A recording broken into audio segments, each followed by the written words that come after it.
Hello, hello. Today is the day.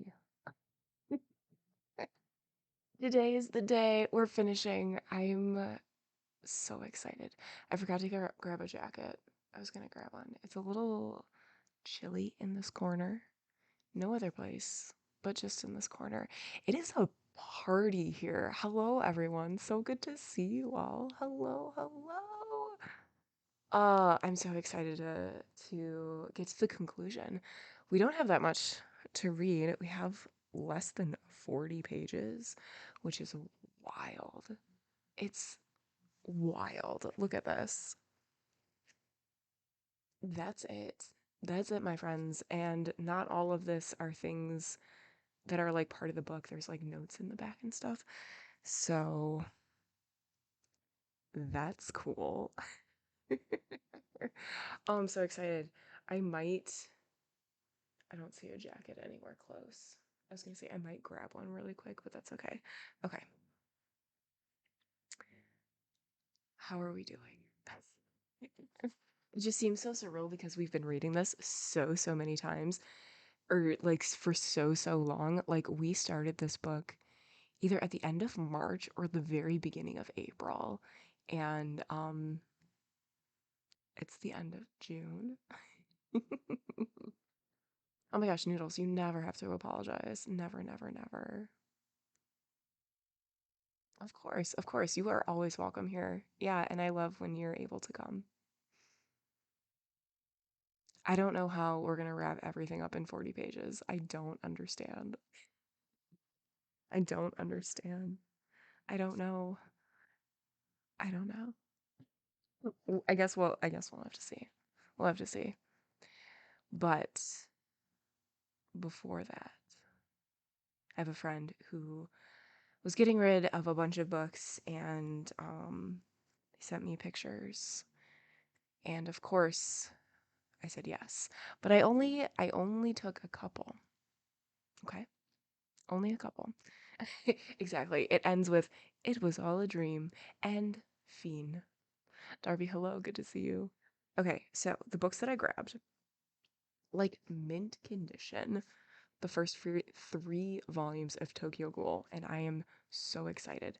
I binge watched a far too much in like 2 days, and so I'm excited to like read them and like look how pretty. Like so, oh well, that's a spoiler. I can't show you that page. I can show you this page. It's a little much, but you can't really see like who that is or what's going on, but it's just so nice. And I'm excited. I'm excited to read it. Okay. But yeah, the covers are really cool. So like the first one, the the second one, and then the third one. And I'm excited. I'm excited. In case I haven't said it enough. I'm excited. And then the other book I'm really excited about because we've actually read some of his work and now we'll be able to read more of it for spoopy times.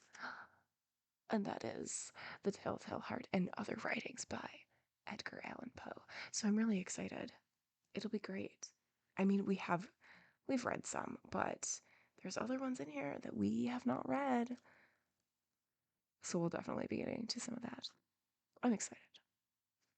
Okay, so yeah, of course, I couldn't let those books just be, I don't know, not have a good home, you know? You know what I mean? So I had to take them under my wing. Do they fit in my one bookshelf?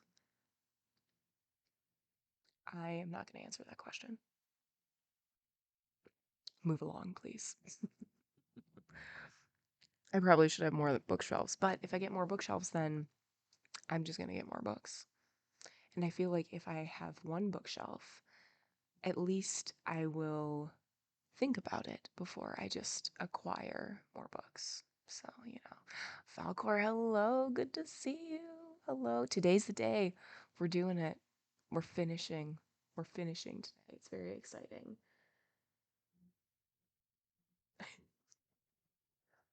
all your bookshelves are sagging and threatening to collapse. Yeah, I got the one that I got is like I got it from like a furniture store. I can't even tell you which one because I got it for so long ago, but it's like from a furniture store, and that was like a thing that I had to make sure that it wasn't like a display one, if that makes sense. Like, you know how people use it for like aesthetics and things like that. It's like, no, I will be putting books on here and they will be heavy. Will it support? Yeah, exactly. You got to invest in the solid wood. I mean, you can get away with like the knot ones, but yeah, then you just have to keep replacing them. You have one that is real solid wood and you love it. Yes. Yeah, and the others are from IKEA. Yeah, I get it. I have IKEA furniture around as well, but they don't hold my books because they're too heavy. They hold like albums and stuff like that. But yes. Yeah, there's just something about like a solid wood bookshelf that's just so nice. And like I guess I could just get like random shelves and like just like have them on the walls and stuff. But that sounds like a whole project that I just am not invested in. Fools. I went all digital so I wouldn't have that problem. Yes, a tablet breaks under weight of ebooks. Well, shit. Yeah, you gotta watch that, Daddy. You had multiple IKEA billies that collapse. No, that's awful. That's awful. And Daddy, I do have digital books, but I also have physical ones. I have both. I have one ebook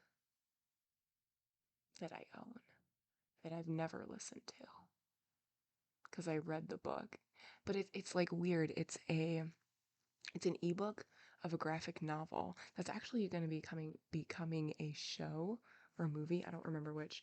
Nimona.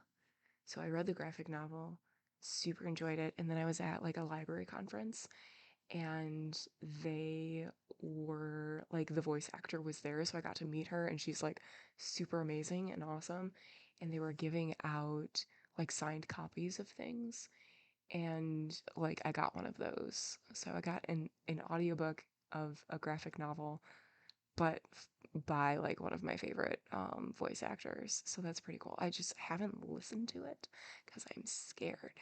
Like, what if the experience is so different and I don't like it? But what if the experience is so different and I love it? These are the things. Also, I don't know if my CD player is working, so that's also a thing. You have a row of books behind your rows of books. Yes. Yes. Yeah, would love to have more shelves. Yeah, but the space is limited. I get it. I get it. You gotta pick and choose. And then, like, you could get creative and do like the side stacking. So, like, you have books going this way, but then, like, also this way. And it's just like, it's too much work because they have to be like all the same size and like I alphabetize. Um, so I can find things. And like these books are not the same size. Absolutely not. There are not several, yes. Oh, genre and then size. Ooh, okay. I might need to do that. I did like the rainbow one, like where like all the same colors are together and they just sort of like blend in. One, I couldn't find anything. Two, it separated out like series that I have. And three, I don't have that many different colored books. Like I have like no yellow and I had like no purple. So like it was just very heavily white, black, red, and I think I had like a little bit of blue and like two pinks. And it's like, all right, well, this is not gonna work. And you label your shelves like a bookshop. I love it. I love it. That makes me happy. You're doing it. You're doing it right. You don't have a tablet good for ebooks. Okay.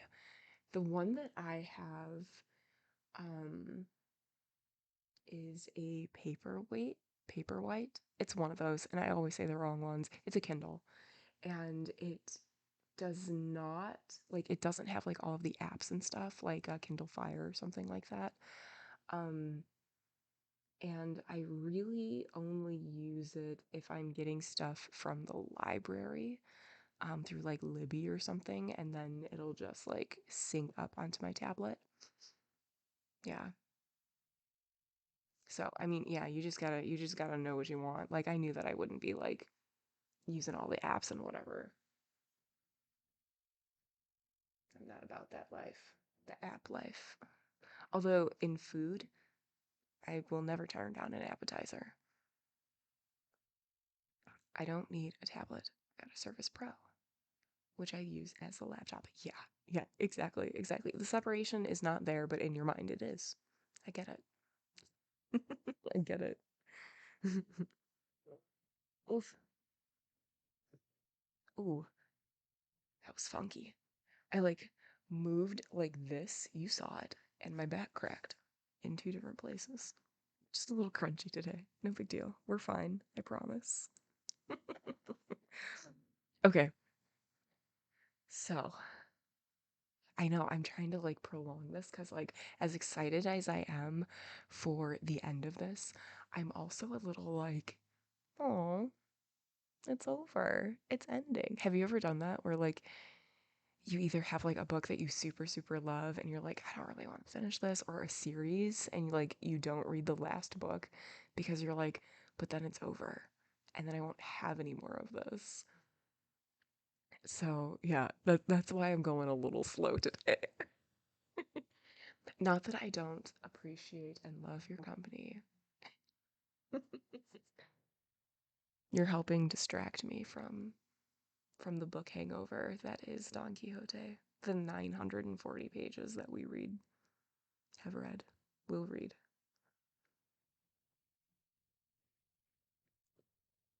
Mhm. I guess we can delay no more. Let's see where we are.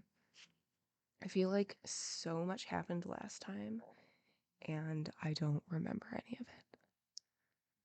Okay, so we are about to start chapter 68, and the title gives me no indication of what just happened. So let's see. Oh, yes. Okay. So the very last thing of when we ended was Don Quixote. Oh, that's right. Okay. It's all coming back to me now. I totally get it. Okay. You hate it when you get near the end of something and read more than you should in one sitting. Yes. And it only ever happens late at night. Yes. These are the real problems. Okay. So, Don Quixote was challenged by a knight who said that Lady Dulcinea is not the most beautiful woman in all of the world. She is not peerless in beauty or whatever. And if anybody disagreed, they would have to fight him. And so Don Quixote is like, well, gotta fight you, bud, because that's a lie. She is the most amazing person that I've never met before, but she's real, absolutely. Um, And so he goes to fight him and he loses. And so, because he loses, he has agreed that he will go back home to his village and not pick up his sword or go on any adventures for 1 full year. Excuse me? A what?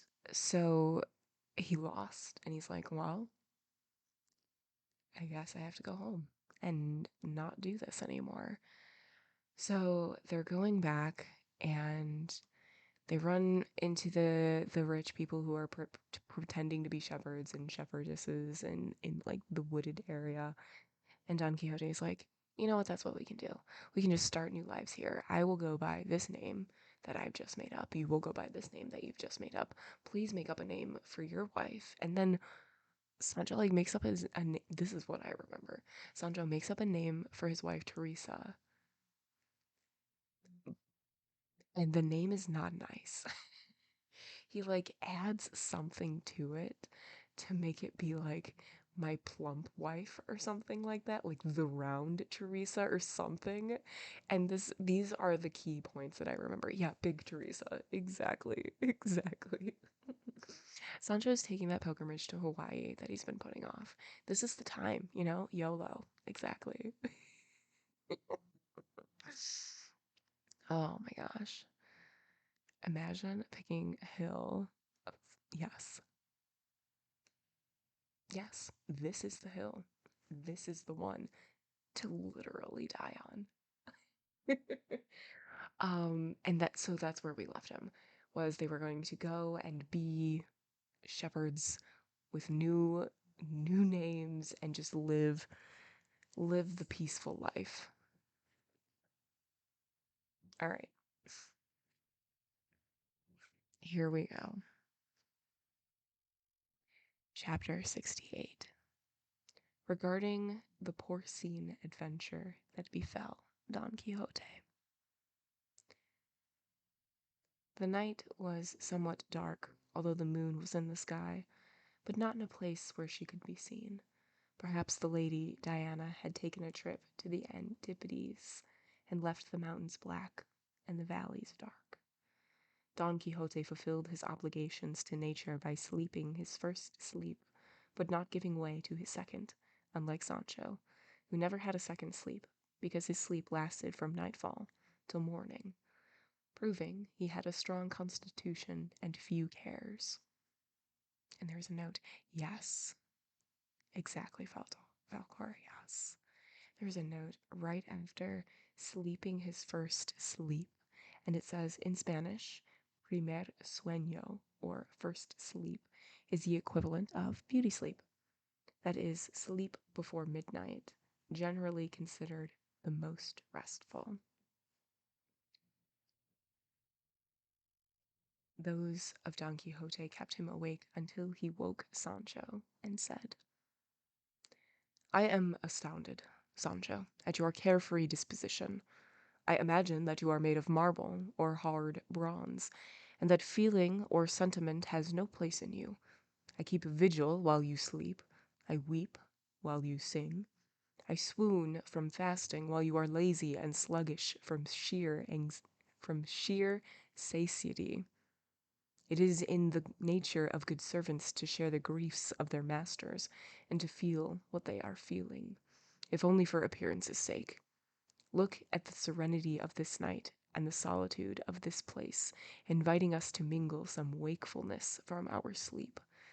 Get up, for the love of God, and go a little distance from here, and with good courage and the boldness of gratitude, give yourself 300 or 400 of the lashes you owe for the disenchantment of Dulcinea. I plead with you to do this. I do not wish to come to blows with you, as we did last time, because I know you have a heavy hand. After you have flogged yourself, we shall spend what remains of the night singing, I of my absent love, and you of your valor. Thereby, beginning the pastoral life we shall practice in this village. I love that Don Quixote is not allowed to take up arms, but Sancho can still flog himself and bring back Dulcinea. Sancho can still do his part, all right?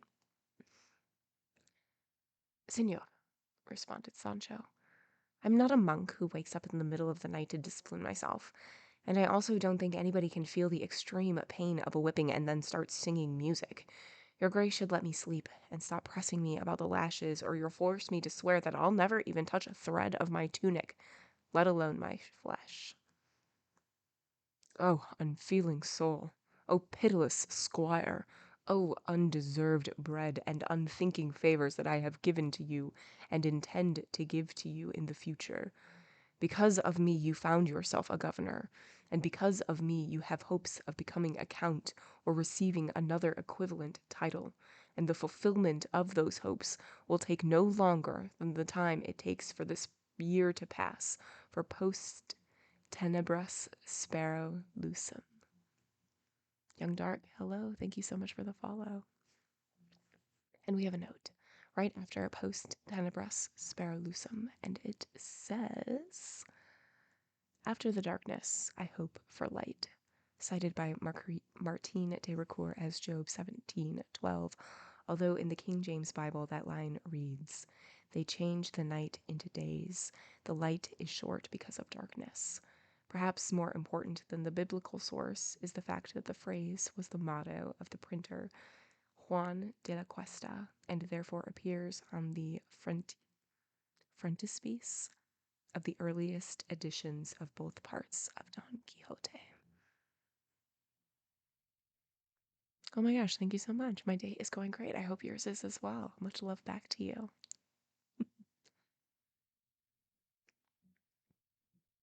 I don't understand that, replied Sancho. I only understand that while I'm sleeping, I have no fear, or hope, or trouble, or glory. Blessed be whoever invented sleep, the mantle that covers all human thought, the food that satisfies hunger, the water that quenches thirst, the fire that warms the cold that cools down ardor, and finally, the general coin with which all things are brought, the scale and balance that make the shepherd equal to the king, and the simple man equal to the wise. There's only one defect in sleep, or so I've heard, and it is that it resembles death. For there is very little difference between a man who is sleeping and a man who is dead.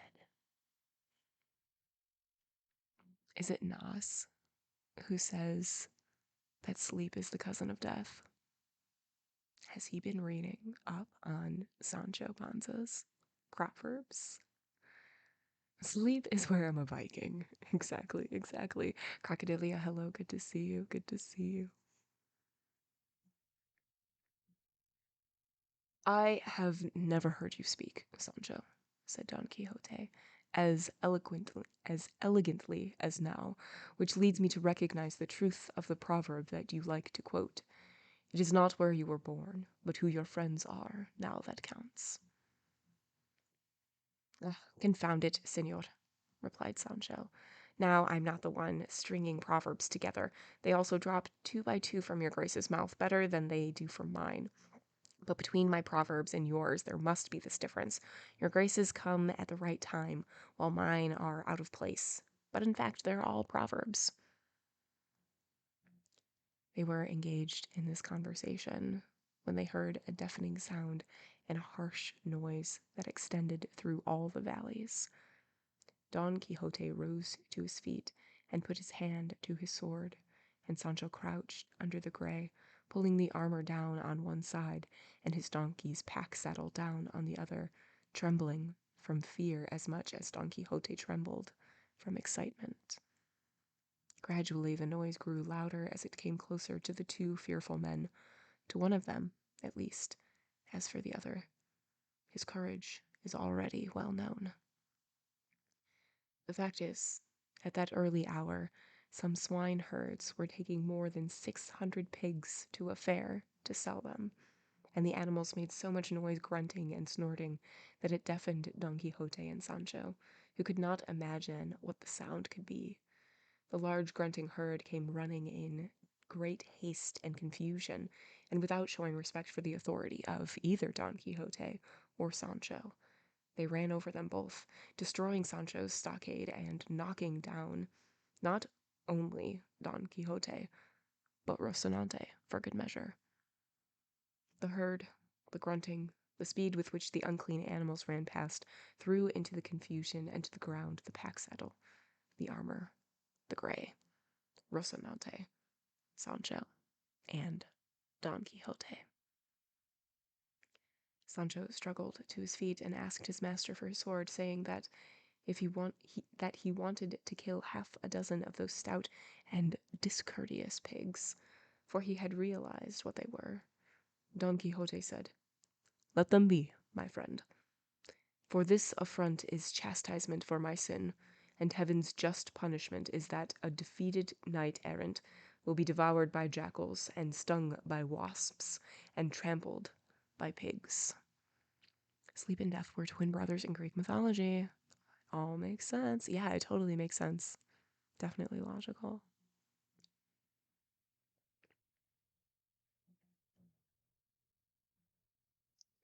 It must also be heaven's punishment, responded Sancho, that the squires of defeated knights will be bitten by flies, eaten by lice, and attacked by hunger. If we squires were the children of the knights we serve, or close relatives of theirs, it wouldn't be surprising if the punishment for their faults reached us all the way to the fourth generation. But what do the Panzas have to do with the Quixotes? Well then, let's get comfortable again and sleep for the rest of the night, and God will sound the dawn, and we'll be fine. You sleep, Sancho, responded Don Quixote, for you were born to sleep, but I, born to stand watch, shall give free rein to my thoughts in the time that remains until daylight, and proclaim them in a madrigal I composed in my mind last night, without your knowledge. It seems to me, responded Sancho, that thoughts that move you to write verses can't be very troublesome. Your grace should versify all you want, and I'll sleep all I can. And then, taking all the ground he wished, he curled up and fell fast asleep, undisturbed by guarantees or debts or any sorrow. Don Quixote, leaning against the trunk of a beech or a cork tree, for Cid Hamete Benengeli does not specify what kind of tree it was, sang to the sound of his own sighs.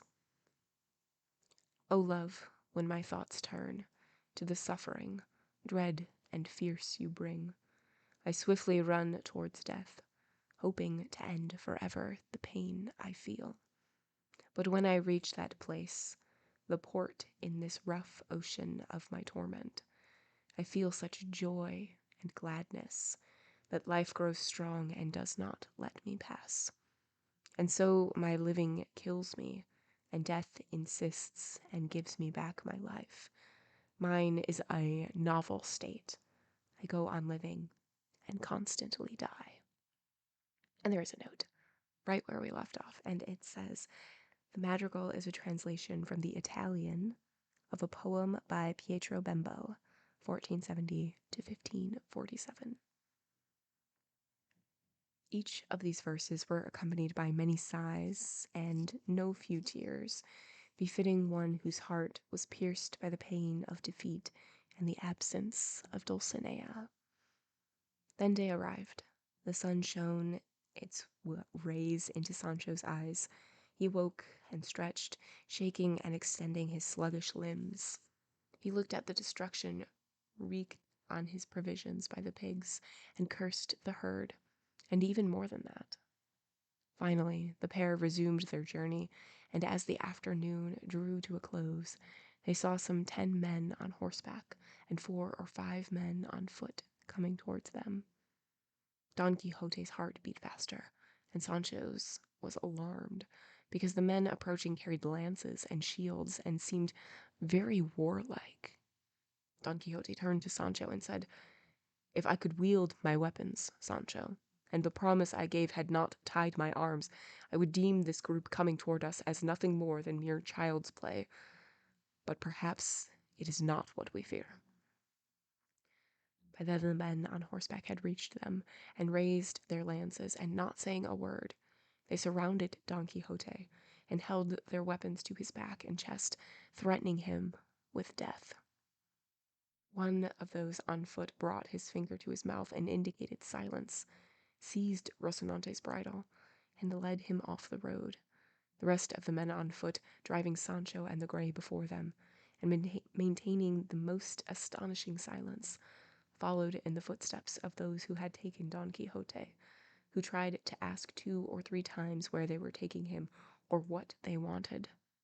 But as soon as he began to move his lips, they were closed by the points of the lances. The same thing happened to Sancho, because as soon as he gave signs of wanting to speak, one of the men on foot goaded him with a barb, and the donkey too, as if he wanted to speak as well. Night fell. They hurried their pace, and the 2 prisoners felt a growing fear, especially when they heard their captors say from time to time, "Move, troglodytes. Silence, barbarians. Atone, anthropophagy. Anthropophagy. No complaints, siphons. Don't even open your eyes, murdering polyph- Polyphemus's bloodthirsty lions. This book definitely loves to throw in words that I've never had to say out loud. And we have two notes. The first one is after Scythians, and it says a nomadic and fierce people from southeastern Europe. Their territory, Scythia, lay between the Carpathians and the Don. And then the second note is after Polyphemus's. I had to find it for a second. There we go. And it says one of the Cyclops. He was blinking. He was blinded by Ulysses. They are quite some insults. I would be so offended. And many other similar names with which they tormented the ears of the wretched master and servant.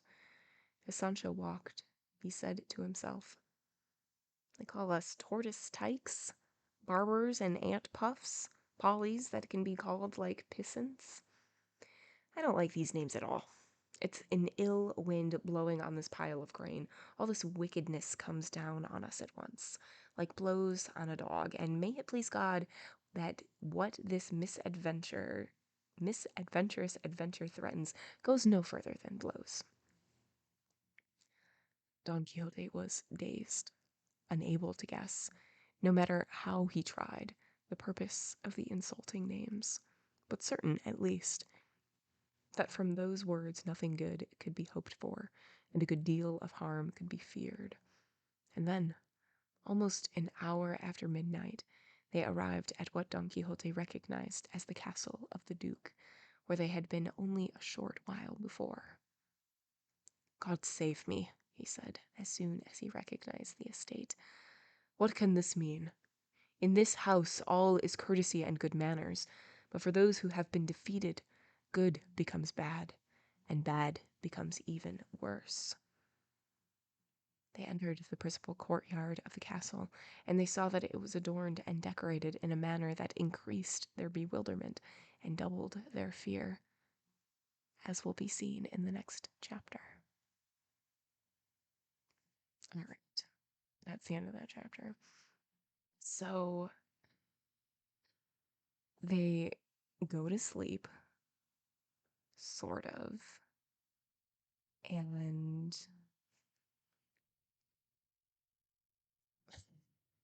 Don Quixote can't sleep. He's like, well, how am I supposed to sleep? I have all these thoughts, and he like sings a little tune to himself. And he's like, Sancho, why can't you just like quickly flog yourself like 400 times? Easy. Like we can make great headway to get Lady Dulcinea back. That'd be great. And Sancho's like, no. And don't rush me, otherwise I'm just not gonna do it. Not gonna do it ever.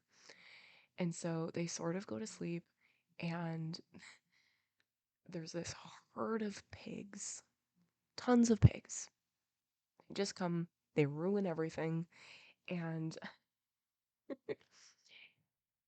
and then they are also surrounded by people on horses with lances, and they're sort of abducted, and they're taken back to the castle of the Duke and the Duchess. The same Duke and Duchess who were kind of terrible. So, there you go. And that's where we're at. So let's see. Let's see what happens. I know I've said this before, but I really enjoy the end of chapters that are like, and we will find out in the next chapter, or we will hear what they say in the next chapter, like those types of like transitions. It makes it, I think, almost harder to stop, at least in between like those ones, because it's like, well, duh, I want to find out what goes on. Yeah, that Duke and Duchess definitely need new hobbies. Come on, move on. Mm-mm-mm.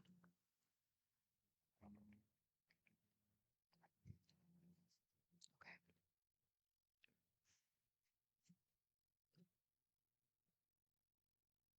chapter 69. Nice. concerning the strangest and most remarkable event to befall Don Quixote in the entire course of this great history.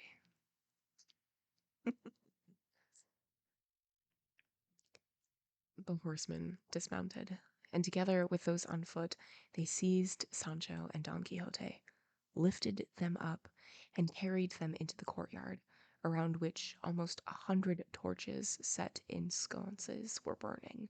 More than 500 lamps had been placed along the passages in the court, so that, despite the night, which proved to be somewhat dark, the lack of daylight went unnoticed.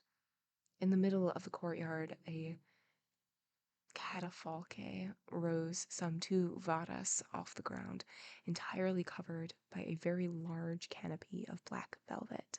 Around it, on its steps, candles of white wax burned in more than 100 silver candelabras. Displayed on the catafalque was the dead body of a damsel, so beautiful that her beauty made death itself beautiful. Oh man, okay. Are they going to say that this woman is Lady Dulcinea? Sorry, I'm going to do like a definition for this fun word because I'm sure that I'm saying it wrong. Excellent. Okay. Platform used to display. Beautiful. Okay. Catafalque. Catafalque. Okay, got it. Thank you. Thank you, Nightbot. I'm definitely saying it wrong. Catafalque. Her head, crowned with a garland of fragrant flowers, lay on a brocade pillow, and her hands crossed on her bosom held a branch of yellow, triumphant palm. To one side of the courtyard a stage had been erected, and on it were 2 seats, upon which 2 persons were sitting, and the crowns on their heads and the scepters in their hands indicated that they were kings, either real or feigned. To the side of the stage, on the steps leading up to it, 2 other seats were placed, and on these the men carrying the prisoners seated Don Quixote and Sancho. They did all this in silence, and signaled to the pair that they should be silent as well.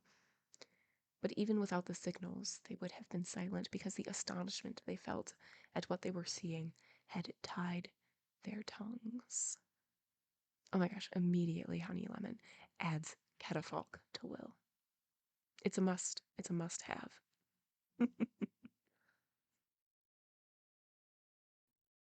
At that moment, 2 distinguished personages mounted the stage, followed by a large retinue. They were recognized immediately by Don Quixote as the Duke and Duchess, his hosts, and they sat in 2 richly decorated chairs beside the 2 men who seemed to be kings. Who would not have been astounded at this, especially when Don Quixote realized that the dead body on the catafalque was the beauteous Altisidora? Question mark.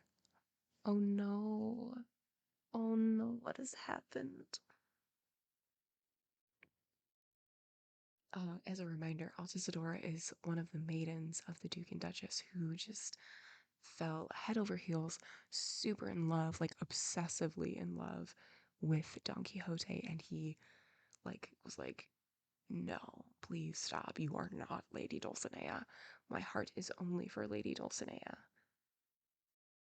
Mm. When the Duke and Duchess mounted the stage, Don Quixote and Sancho rose and made deep obeisances, and the Duke and Duchess responded with a slight bow of their heads. Then one of their officials crossed the courtyard, came up to Sancho, and placed on him a garment of black buckram decorated with flames of fire. He removed his cap and put on his head a cone-shaped hat of the sort given to penitents to wear by the Holy Office, and he said into his ear that if he opened his mouth, they would gag him or take his life. Sancho looked at himself and saw himself in flames, But since they did not burn, he did not care at all about them. He removed the hat, saw that it was decorated with devils, and put it back on, saying to himself, "It'll be fine if the flames don't burn me and the devils don't carry me off." Don Quixote looked at him as well, and although fear had stunned his senses, he could not help laughing at Sancho's appearance. At this point, the soft, pleasant music of flutes began to be heard, coming, apparently, from beneath the catafalque, and, unconstrained by any human voice, because in that place silence imposed silence on itself, the music sounded gentle and amorous. Then suddenly, next to the pillow of what was, apparently, a corpse, there appeared a handsome youth dressed in Roman fashion, and to the sound of the harp that he played himself, in a soft, clear voice, he sang these two stanzas. Until Altisidora returns to life, killed by the cruelty of Don Quixote, until in the enchanting court the ladies begin to wear cloth made of rough goat's hair, until my mistress dresses all her dueñas in clothes of heavy flannel and wool serge, I shall sing of her beauty and affliction more sweetly than that famed singer of Thrace. And yet I do not think that this sad duty ends for me on the day that my life ends, but with a cold, dead tongue, a lifeless mouth, I shall lift my voice in sweetest song to you, and when my soul, freed of its mortal shell, is led across the dark infernal Styx, it will celebrate with you, and with that song it will halt the waters of oblivion. Putting a scone on your head is more ridiculous than a barber's basin. Or less.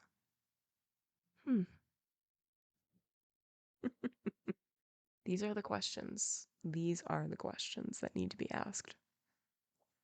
And we have two notes. The first one is after famed singer of Thrace, and it says, the earliest Greek poets, including Orpheus, was allegedly from Thrace. And then the next one is at the very end of our stanzas, and it says, right after it will halt the waters of oblivion, and it says, this second stanza is from Garcilasso's Third Clock. There you go. No more, said one of the two who seemed to be monarchs. No more, divine singer, for it would mean continuing into infinity if you were to represent for us now the death and charms of the peerless Altisidora, who is not dead, as the ignorant world thinks, but alive on the tongues of fame, and in the punishment of that Sancho Panza, here present, must undergo in order to return her to the light she has lost.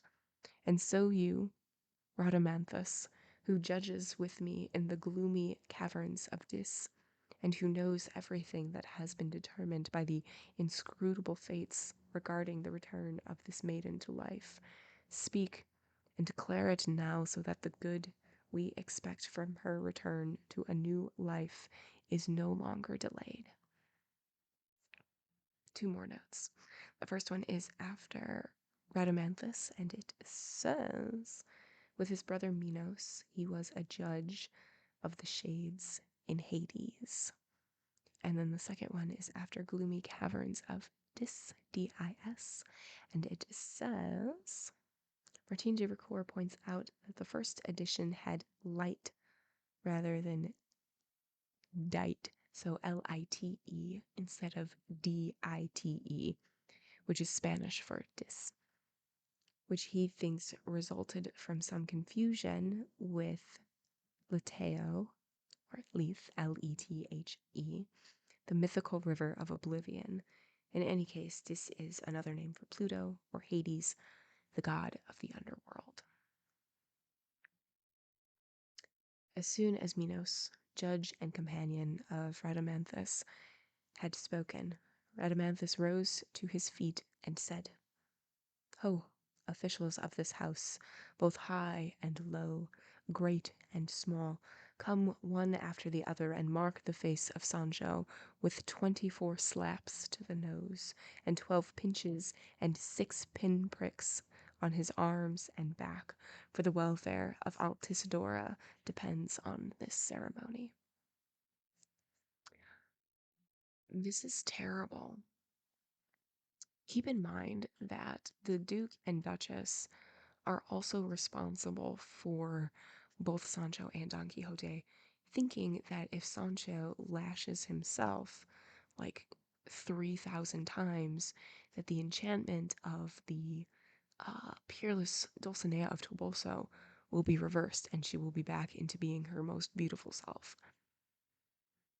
They just really want Sancho to be in pain, like physical pain, and I just don't understand.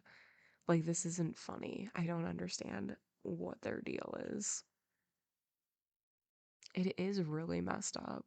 Like, them taking measures to see just how far they can push them. Oh, they're the biggest bullies ever. Absolutely. The worst. Hearing this, Sancho Panza broke the silence and said, "By God, I'm as likely to become a Moor as to let anybody mark my face or slap my nose. By my faith, what does slapping my face have to do with the resurrection of this maiden? The old woman liked the greens so much, they enchant Dulcinea and whip me to disenchant her. Altisidora dies of ills that God sent her, and they'll bring her back by slapping me 24 times and riddling my body with pinpricks and pinching my arms black and blue. To those tricks on your brother-in-law? I'm an old dog, and you don't have to call me twice." There is a note after the old woman liked the greens so much, and it says the second part of the proverb is that she didn't leave any green or dry. I'm glad that Sancho's like standing up. Hopefully he'll be okay. "You will die," said Rhadamanthus in a loud voice. "Soften your heart, tiger. Humble yourself, proud Nimrod, and suffer and be silent, for you are not being asked to do the impossible, and do not become involved in determining the difficulties of this business. Slapped you must be, riddled with holes you must be, and pinched until you moan. Ho, I say, officials, obey my commands, or by the faith of a virtuous man, you will find out why you were born." At that moment, some 6 dueñas appeared, crossed the courtyard in procession, one after the other, 4 of them wearing spectacles, and all of them holding out their right hands, with 4 fingers' width of wrist exposed, to make their hands seem longer, following the current fashion. As soon as Sancho saw them, he bellowed like a bull, saying, "I might let myself be handled by the whole world, but consenting to being touched by dueñas? Never. Let cats claw my face as they did to my master in this very castle. Let them run my body through with sharpened daggers. Let them tear at the flesh of my arms with red-hot pincers. And I'll bear it all patiently to serve these gentlemen. But I won't consent to dueñas touching me, even if the devil carries me off." Don Quixote broke the silence, too, saying to Sancho, "Be patient, my friend, and oblige these gentlemen, and give many thanks to heaven for having placed such virtue in your person that, through its martyrdom, you can disenchant the enchanted and resuscitate the dead." By now the dueñas were close to Sancho, and he, more docile and convinced, settled himself in his chair and held up his face and beard to the first dueña, who gave him a very sharp slap, followed by a very deep courtesy, or curtsy, excuse me. Less courtesy and less face slap. That is not what he said, but that's what I want him to say. He said, "Less courtesy and less face paint, Señora Dueña," said Sancho, "because by God, your hands smell of vinagrillo, and there's a note right after vinagrio, and it says a cosmetic lotion made of vinegar, alcohol, and aromatic essences. Nomad, hello. It's so good to see you. Glad you're here. I love that he is more concerned by the smell of the dueña's hands. Like, you smell. Please stop. Finally, all the dueñas marked him, and many other people from the house pinched him. But what he could not endure were the pinpricks, and so he got out his chair, apparently angry, and grasping one of the burning torches that was near him, he chased after the dueñas and all his other tormentors, saying, "Away, ministers of hell! I'm not made of bronze. I feel your awful tortures."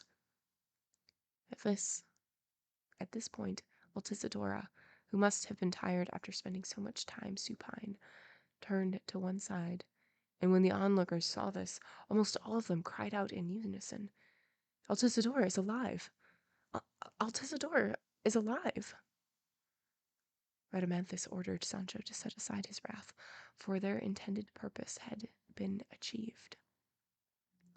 As soon as Don Quixote saw Altisidora begin to move, he fell to his knees before Sancho, saying, "Now it is time, friend of my soul rather than my squire, to give yourself some of the lashes to which you are obliged in order to disenchant Dulcinea. Now, I say, is the time when your virtue is ripe and ready to perform the good deeds that is expected of you." To which Sancho responded, "This seems like one dirty trick on top of another, and not honey on hot cakes. How nice it would be after pinches, slaps, and pinpricks to have a few lashes. Why not just take a big stone and tie it around my neck and put me in the well? And I don't mind it too much, since I have to be a laughingstock in order to solve other people's problems. Let me alone. If not, I swear I'll knock down and destroy everything, and I don't care what happens." By this time, Altisidora had sat up on the catafalque. I immediately forgot about our new word. Catafalca. Catafalque. Catafalque. Cata. There we go. And at the same instant, flagulets began to play, accompanied by flutes and the sound of everyone's voices, crying, "Long live Altisidora! Altisidora, may she live long." Sancho just wants to watch the world burn, and you know what? We should let him. The Duke and Duchess rose to their feet, as did Kings Minos and Rhadamanthus, and all of them together, along with Don Quixote and Sancho, went to greet Altisidora and take her down from the catafalque. And she, pretending to be faint, curtsied to the Duke and Duchess and to the kings, and looking at Don Quixote out of the corner of her eye, she said to him, "God forgive you, cold-hearted knight, for because of your cruelty I have been in the next world for more than 1,000 years. It seems to me, and you, the most compassionate squire on earth, I thank you for the life I possess. Today, friend Sancho, I promise you will have 6 chemises of mine to use to make 6 shirts for yourself, and if some are torn, at least they are all clean." Sancho kissed her hands in gratitude for the present, with his knees on the ground and the cone-shaped hat on his head. The Duke ordered that it be taken from him and his own cap returned, and they put on his tunic and took off the garment with the flames. Sancho asked the Duke to allow him to keep the robe and mitre, for he wanted to take them back to his own village as a keepsake and memento of that incomparable event. The Duchess responded that he could, for he already knew what a great friend of his she was. The Duke ordered the courtyard cleared, and everyone to withdraw to their own quarters, and Don Quixote and Sancho to be taken to the rooms they already knew from their previous visit. That's the end of the chapter. Star! Oh my gosh. Hello, everybody. 11 months. That's almost a year. Moog, may I say that you are looking as lovely as a palm tree full of dates? amazing. I'm so glad that you worked it in that one last time before the end of the book. So good to see you. What an entrance. Welcome in. Huh. Okay, so that was the end of that chapter. Okay, so Sancho and Don Quixote, let me just clap a bit, have been taken and they were brought back to the Duke and Duchess, and there they see these two king-looking people and a like whole thing going on. And Altisidora is laying there, presumably dead. And the only way to bring her back to life is for Sancho to be slapped in the face, to be pinched, and something else I don't remember. And he's like, I'm not gonna do that. They're like, yeah, you are. Like, Don Quixote convinces him, like, if you have the power to do this, you need to do this. Like, you have the power to resurrect people and to disenchant those who have been enchanted. And so he's like, all right, fine. I will use my superpowers. So he's just like slapped a bunch of times. And Isadora like moves and she awakens because of course she wasn't actually dead. And is like thanks, Sancho for the hardship that he went through and is going to give him a bunch of like fabric to use as shirts and stuff. And yeah, that's where we ended with that chapter. I want the Duke and the Duchess to just go away. Just go away.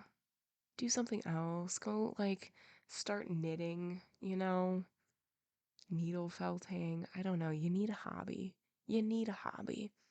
I know, poor Sancho. Sancho, I'm pretty sure in every single adventure and in every single new place they go, Sancho is attacked in some way, in some manner.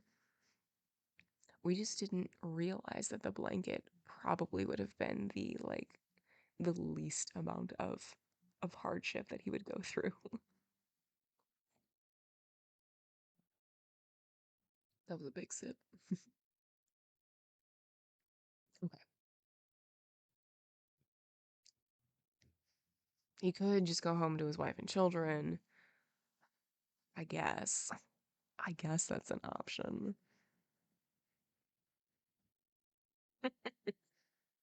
He could go back to his like actual life, but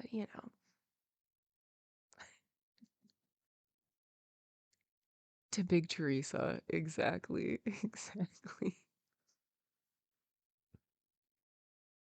Chapter 70, which follows chapter 69 and deals with matters necessary to the clarity of this history. All right, so we're going to get some backstory. Here we go.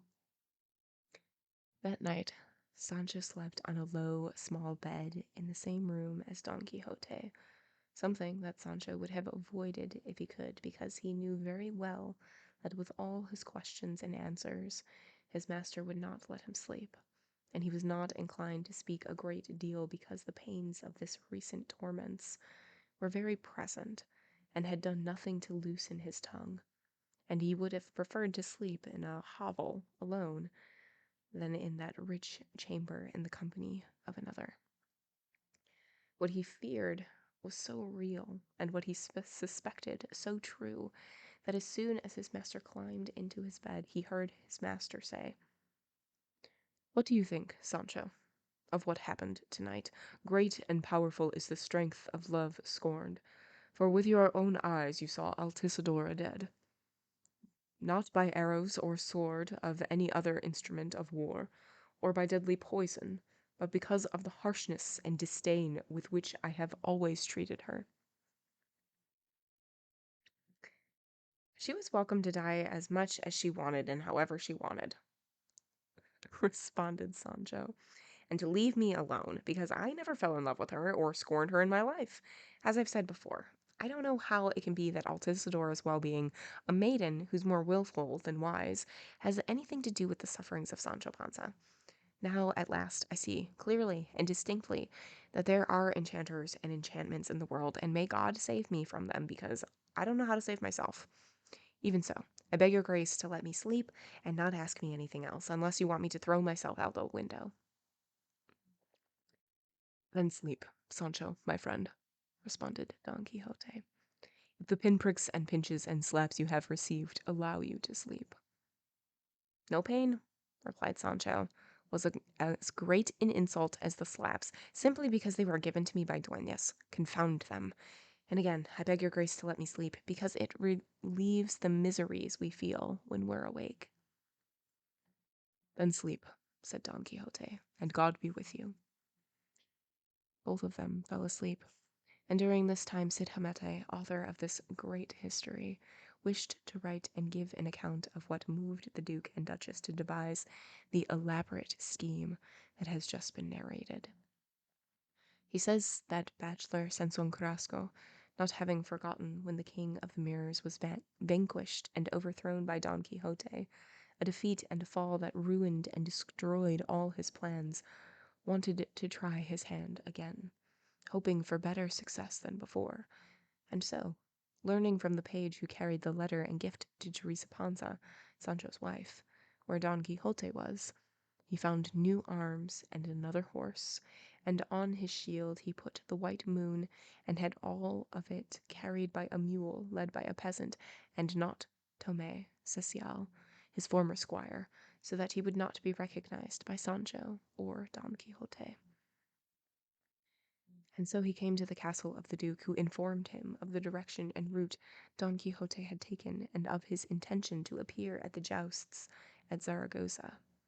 He also told him of the tricks that had been played on Don Quixote, and of the scheme for disenchanting Dulcinea that would have to take place at the expense of Sancho's hindquarters.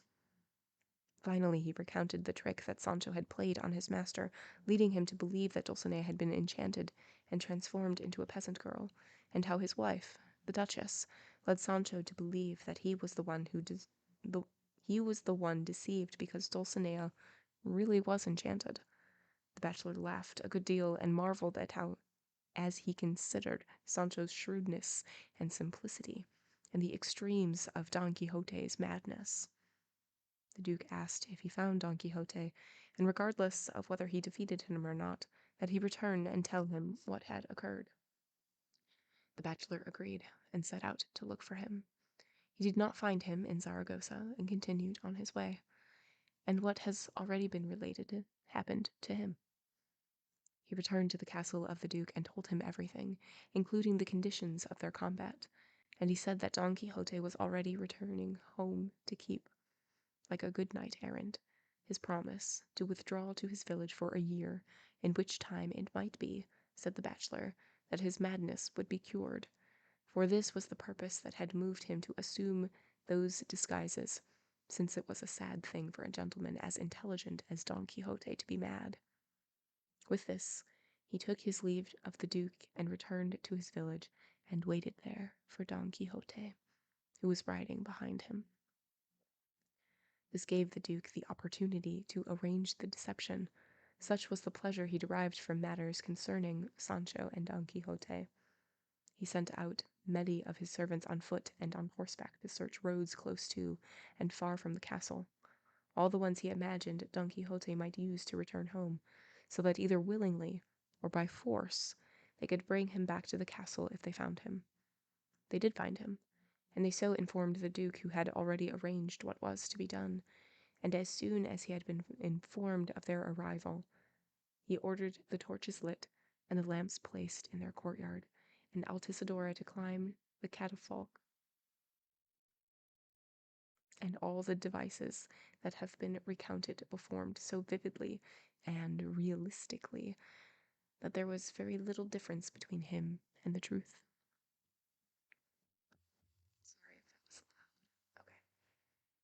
Cid Hamete goes on to say that, in his opinion, the deceivers are as mad as the deceived, and that the Duke and Duchess came very close to seeming like fools, since they went to such lengths to deceive two fools, who, one sleeping soundly and the other keeping watch over his unrestrained thoughts, were overtaken by daylight and filled with the desire to arise, for the featherbeds of idleness never gave pleasure to Don Quixote, whether he was vanquished or the victor. Altisidora returned to life, in Don Quixote's opinion, followed the whim of her master and mistress, and crowned with the same garland she had worn on the catafalque, and dressed in a tunic of white taffeta, sewn with gold flowers, and with her hair hanging loose down her back, and leaning on a staff of fine black ebony, she entered Don Quixote's room. Her presence disquieted and confused him, and he covered and concealed himself almost completely under the sheets and blankets on the bed, his tongue silenced, unable to utter a single courtesy. Altisidora sat on a chair near the head of his bed, and after heaving a great sigh, in a faint and piteous voice, she said, "When high-born women and secluded maidens trample on their honor, and give her permission to their tongues to break free of all restraints and proclaim in public the secrets hidden in their hearts, they find themselves in desperate circumstances. I, Señor Don Quixote of La Mancha, am one of these afflicted, vanquished, enamored, but with it all long-suffering and modest, so much so, and so much of each, that my silence made my heart burst, and I lost my life for 2 days on account of the harshness with which you have treated me, O unfeeling knight, O harder than marble to my complaints." There's a note right after that line, "O harder than marble to my complaints," and it says, the line is from Garcilaso. "I was dead, or at least judged to be so by those who saw me, and if it had not been that love took pity on me and placed the remedy in the sufferings of this great squire, I would have remained in the next world. Love could not just as well have placed them in the sufferings of my donkey, and I would have thanked him for that. But tell me, Señora, and may heaven find you another lover more tender-hearted than my master, what did you see in the next world? What's it like in hell? Because whoever dies in despair is bound to go there." I was very confused with who was talking. As you can tell, I did several different voices in the course of that. So excuse me for that. At first I thought it was Altisidora, and then it's like, oh, well, it's Don Quixote, obviously. But then, I don't know who this is. It might be. And then I was like, maybe it's Sancho. Who knows? Let's move on. It was all three of them speaking in chorus. Yeah, it has to be Sancho.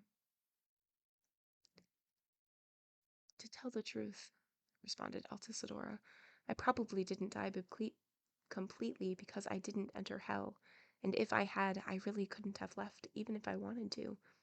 The truth is, I reached the gate, where about a dozen devils were playing pelota, all of them in tights and doublets, their collars trimmed with borders of Flemish lace and cuffs of the same material, exposing 4 fingers' width of arm, so that their hands appeared longer, and in them they were holding bats of fire, and what amazed me most was that instead of balls, they were holding books, apparently full of wind and trash, which was something marvelous and novel. But this did not amaze me as much as seeing that, although it is natural for players to be happy when they win and sad when they lose. In that game, everybody was grumbling, everybody was quarreling, and everybody was cursing."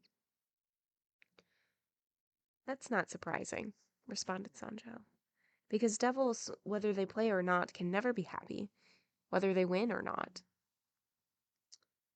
"That must be true," responded Altisidora.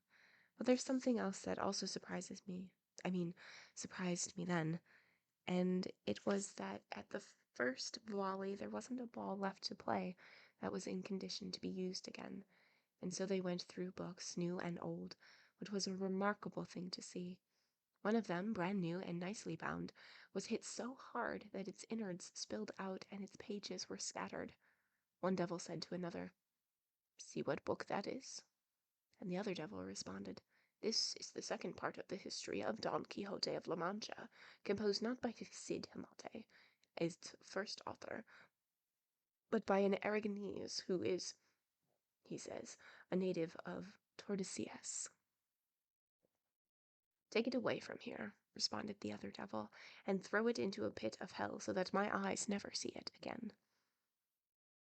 "Is it so bad?" responded the other. "So bad," replied the first, "that if I myself set out to make it worse, I would fail."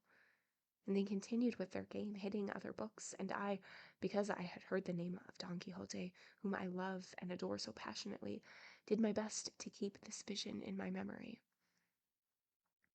"It must have been a vision, no doubt about it," said Don Quixote, "because there is no other eye in the world, and that history is already being passed from hand to hand, but stops in none, because everyone's foot is kicking it along.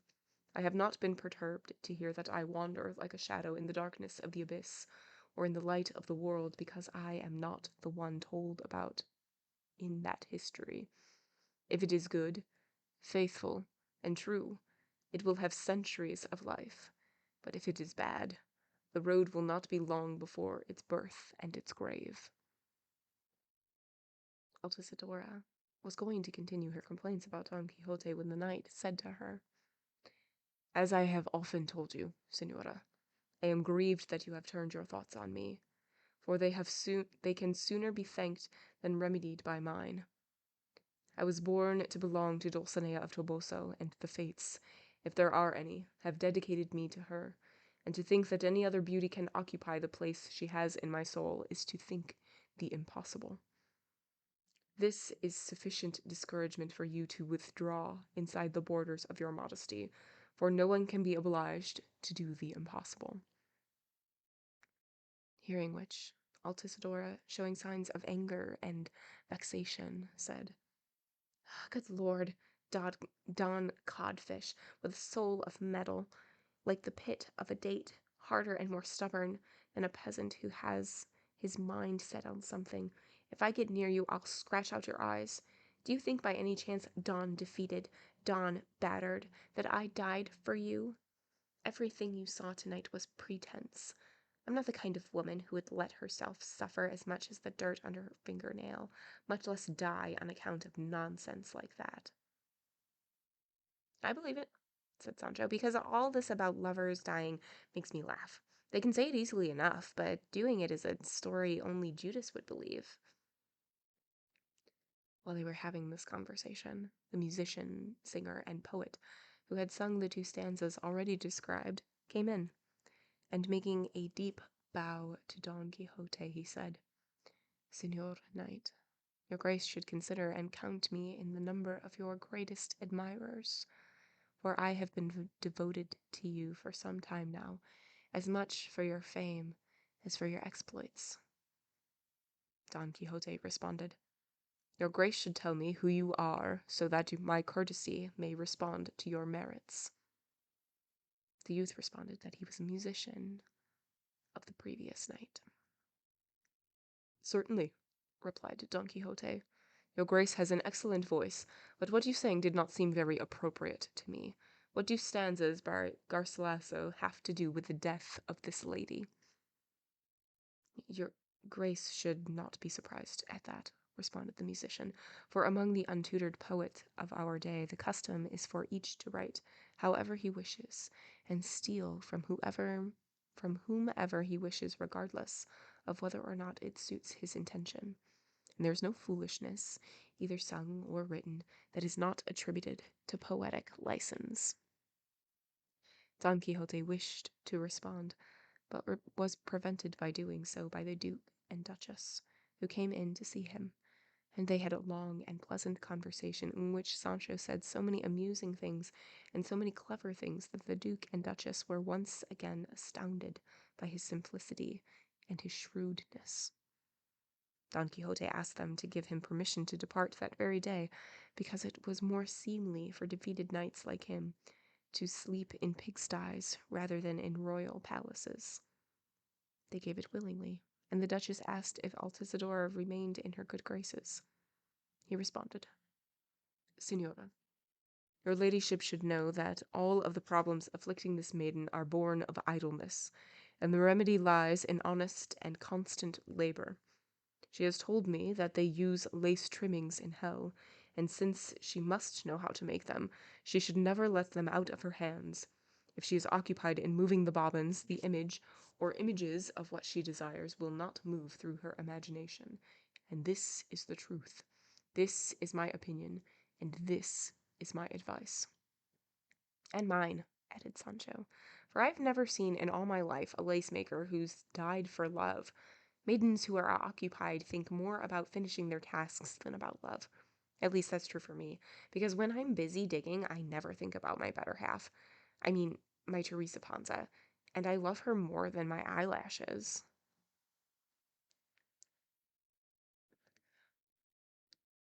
I love her more than my eyelashes. Such love.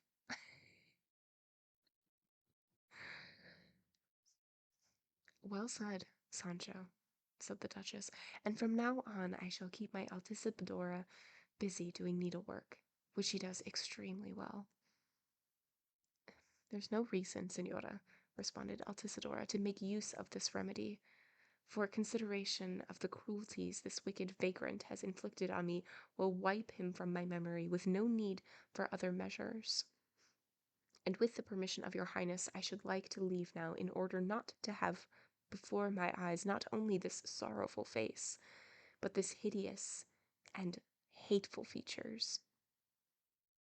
That seems to me, said the Duke, like the old saying, because the one who says insults is very close to forgiving. And there's a note right after that, and it says the lines are from a ballad. Altisidora made a show of drying her tears with a handkerchief, and after curtsying to her master and mistress, she left the room. Go in peace, said Sancho. Poor maiden, go in peace. I mean, you may have bad luck because you fell in love with a soul of esparto grass and a heart of oak. By my faith, if you'd fallen in love with me, you'd be singing a different tune. The conversation came to an end, and Don Quixote dressed, dined with the Duke and Duchess, and departed that afternoon. And that is the end of chapter 70. Getting close. Yeah, like I wouldn't want to be with my eyelashes. True. I don't think I've ever thought that I love my eyelashes. All right.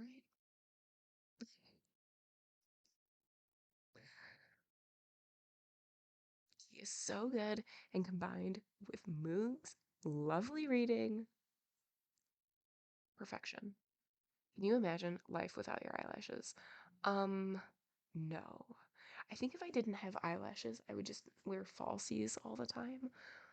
But like now, I almost never wear like false eyelashes because I am terrible at putting them on. I always get them in my eyeball and I don't like it. Which I guess I get my real eyelashes in my eye sometimes, but whatever. Back in the day, they had some real singers for compliments. Yeah, are you taking notes? Are you writing all of this down? You only started wearing false eyelashes like a year ago and you're having so much fun. Okay, that's so great to hear. I did it for like maybe a week solid and I was like, this is the new me. New lashes, new me. And then I didn't, and then I stopped. Not because I didn't like them, but because I just like forgot and then it just came out of, it stopped being part of what I do to get ready. I think I'm gonna have to go back though. Love a good lash. See, I guess I do love my eyelashes. You don't wear them daily. Yeah, no. No, no, no, no. Yeah, if I'm just gonna be like around the house by myself, taking naps and like reading, I don't need long lashes for that. Don't need them thick lashes. Oh, let me take a sip really quick. Just a quick sip. All right. Chapter 71. What befell Don Quixote and his squire Sancho as they were traveling to their village. The vanquished and exhausted Don Quixote was extremely melancholy on the one hand and very happy on the other.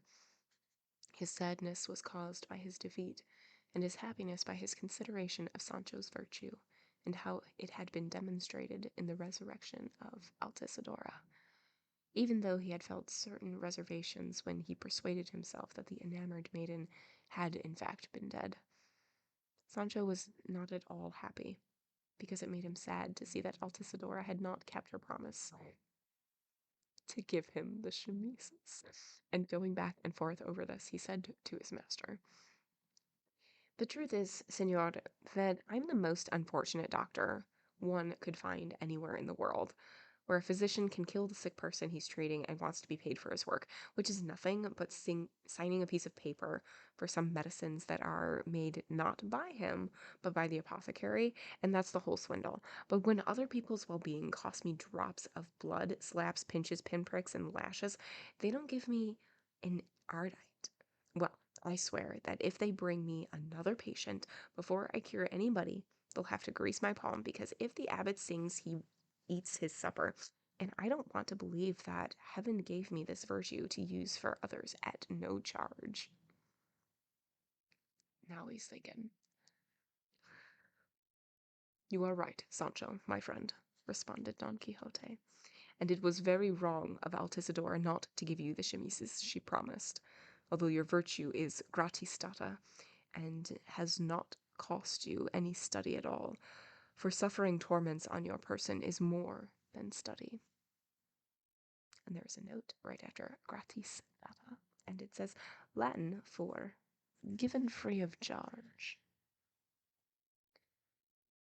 As for me, I can tell you that it is that if you wanted payment for the lashes of Dulcinea's disenchantment, I should have given it to you gladly, but I do not know if payment would suit the cure, and I would not want rewards to interfere with the treatment.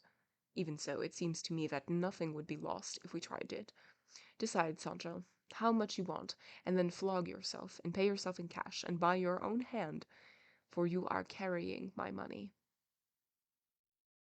At this offer, Sancho opened his eyes and ears at least a span, and consented in his heart to flog himself willingly, and he said to his master, "Well now, senor, I'm getting ready to do what your grace desires, and to make a little profit too, because the love I have for my children and my wife makes me seem greedy.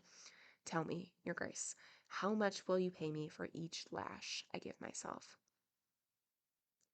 "If I were to pay you, Sancho," responded Don Quixote, "according to what the greatness and nobility of this remedy deserve, treasure, the treasure of Venice, and the mines of Potosi would not be enough.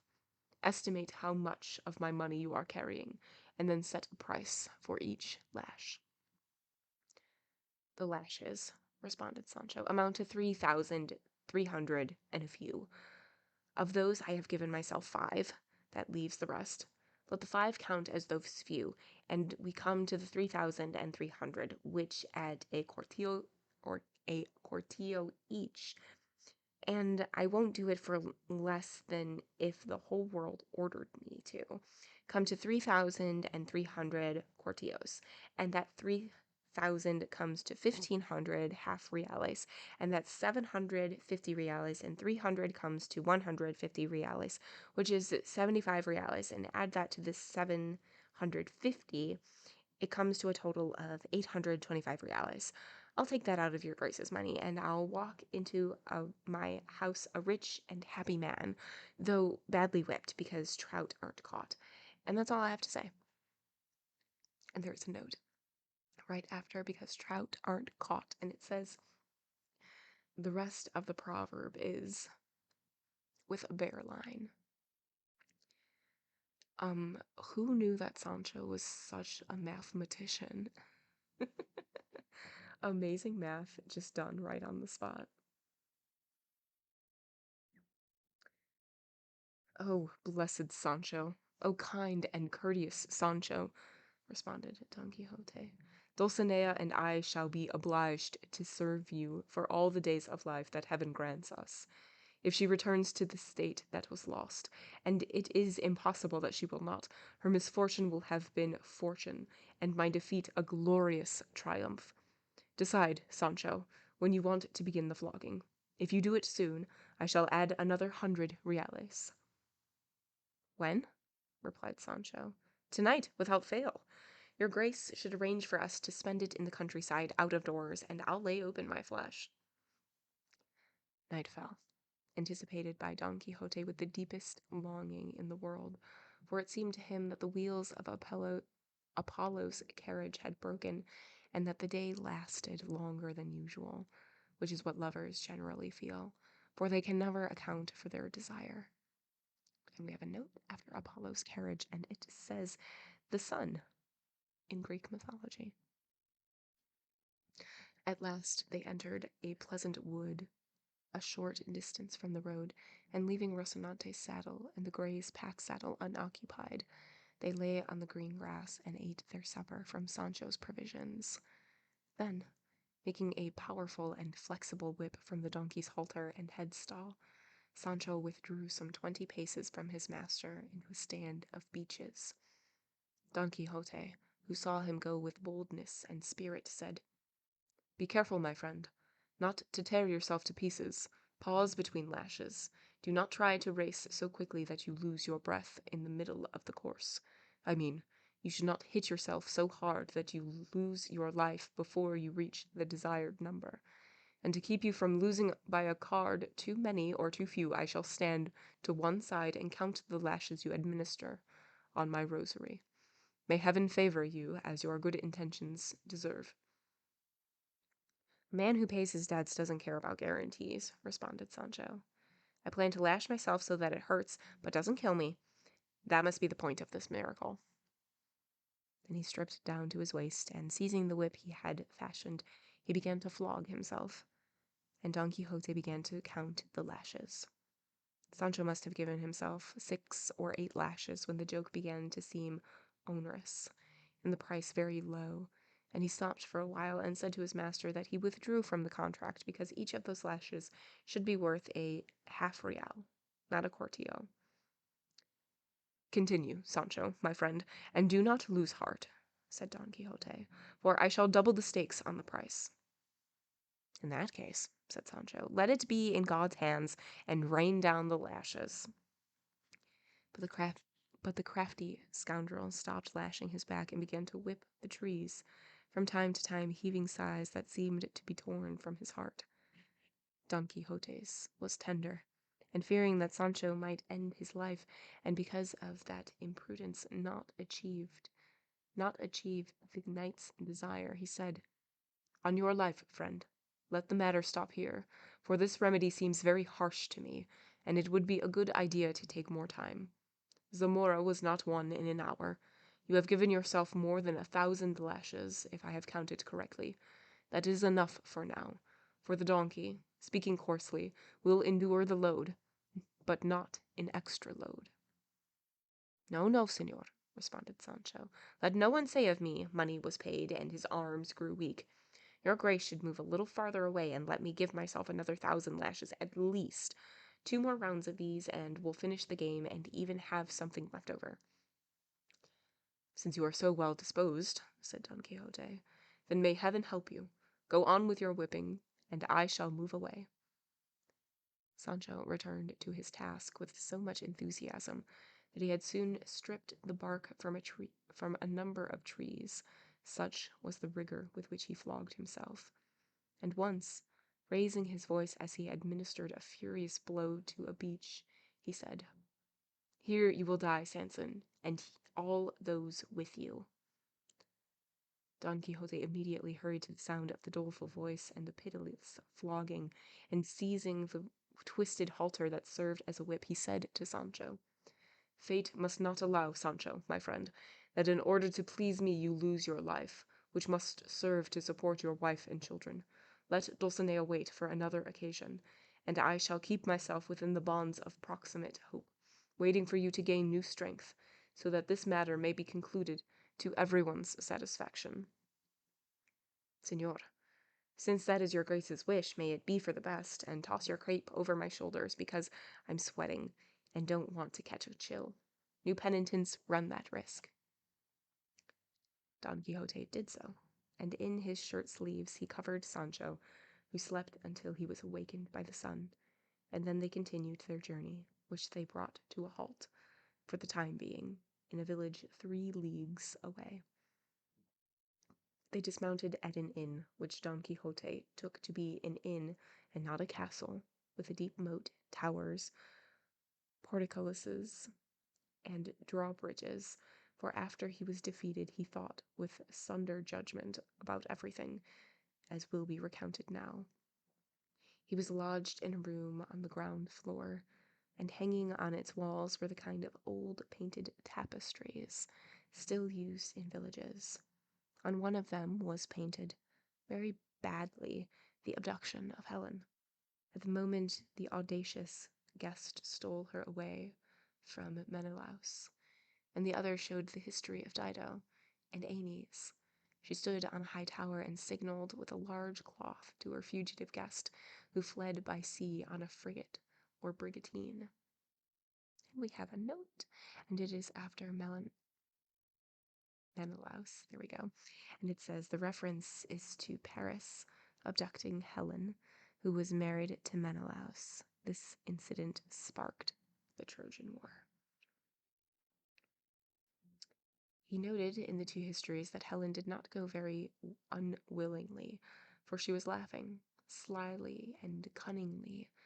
But the beautiful Dido seemed to shed tears the size of walnuts, and seeing this, Don Quixote said, "These 2 ladies were extremely unfortunate because they were not born in this age, and I am the most unfortunate of men because I was not born in theirs.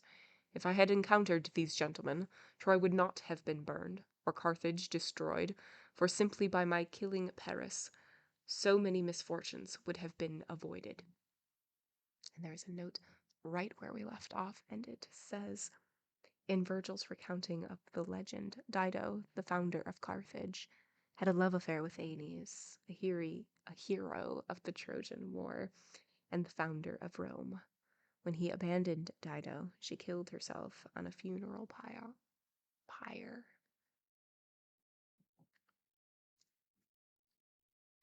"I'll wager," said Sancho, "that before long there won't be a tavern, an inn, a hostelry, or a barber shop where the history of our deeds isn't painted. But I'd like it done by the hand of a painter better than the one who did these." "You are right, Sancho," said Don Quixote, "because this painter is like Orbaneja, a painter in Ubeda, who, when asked what he was painting, would respond, 'Whatever comes out.' And if it happened to be painting a rooster, he would write beneath it, 'This is a rooster,' so that no one would think it was a fox. And that, it seemed to me, Sancho, is how a painter or writer, for it amounts to the same thing, must be who brought out the history of this new Don Quixote. He painted or wrote whatever came out, or he may have been like a poet who was at court some years ago, whose name was Mauleon. When asked a question, he would say the first thing that came into his head, and once, when asked the meaning of Deum de Dio, he responded, 'Dim down the drummer.'" There's a note right after "dim down the drummer," and it says, "The joke is based on the repetition of the initial D in both Latin and Spanish, de donde diere, give whatever you choose, and the duplication of rhythm in the 2 phrases, which actually have no other connection."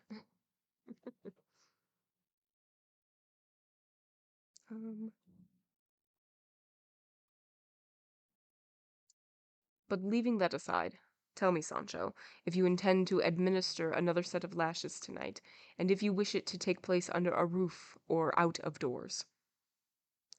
"By God, señor," responded Sancho, "considering how I plan to whip myself, a house would be as good as a field. But even so, I'd like it to be under the trees, because they seem to like companions, and help me to bear this burden woefully well." "It should not be like this, Sancho, my friend," responded Don Quixote. "Instead, so that you can regain your strength, we should save this for our village, where we shall arrive the day after tomorrow at the latest." Sancho responded that he would do as his master wished, but would like to conclude this matter quickly, while his blood was hot and the grindstone rough, because in delay there is often danger, and pray to God and use the hammer and one, here you are worth more than two, I'll give it to you, and a bird in the hand was worth two in the bush. By the one God, Sancho, no more proverbs, said Don Quixote. It seems you are going back to your sixteenth-century. Speak plainly and simply and without complications, as I have often told you, and you will see how one loaf will be the same as 100 for you. And we have a note right after sixteenth-century, which I'm positive I'm saying wrong. And it says the phrase is equivalent to as it was before. That is, up to your old tricks. I don't know why I'm so unlucky, responded Sancho, that I can't say a word without a proverb, and every proverb seems exactly right to me, but I'll change if I can. And with this, their conversation came to an end. That was the end of chapter 71. All right, so in this chapter, we have Sancho given himself lashes, but not too many, because he is also, like, whipping the tree to make it seem like he's giving himself more lashes than he actually is. And it's dark outside, and Don Quixote is counting them. And he's counting them because they struck up a deal. So for every lash, for every flogging that Sancho does, Don Quixote is going to pay him. And so they figured like how much they're going to do the payment, blah, blah, blah, blah, blah, blah. And they're also on their journey back to the village, and so now they are stopping at an inn. And that's where we are. We're so close. So close. We're on page, oh my gosh, we're on page 924. We have 16 pages. Oh my god. Psychotic Yoshi. Hello, so good to see you. Hi. We're finishing today. 'Tis a glorious day.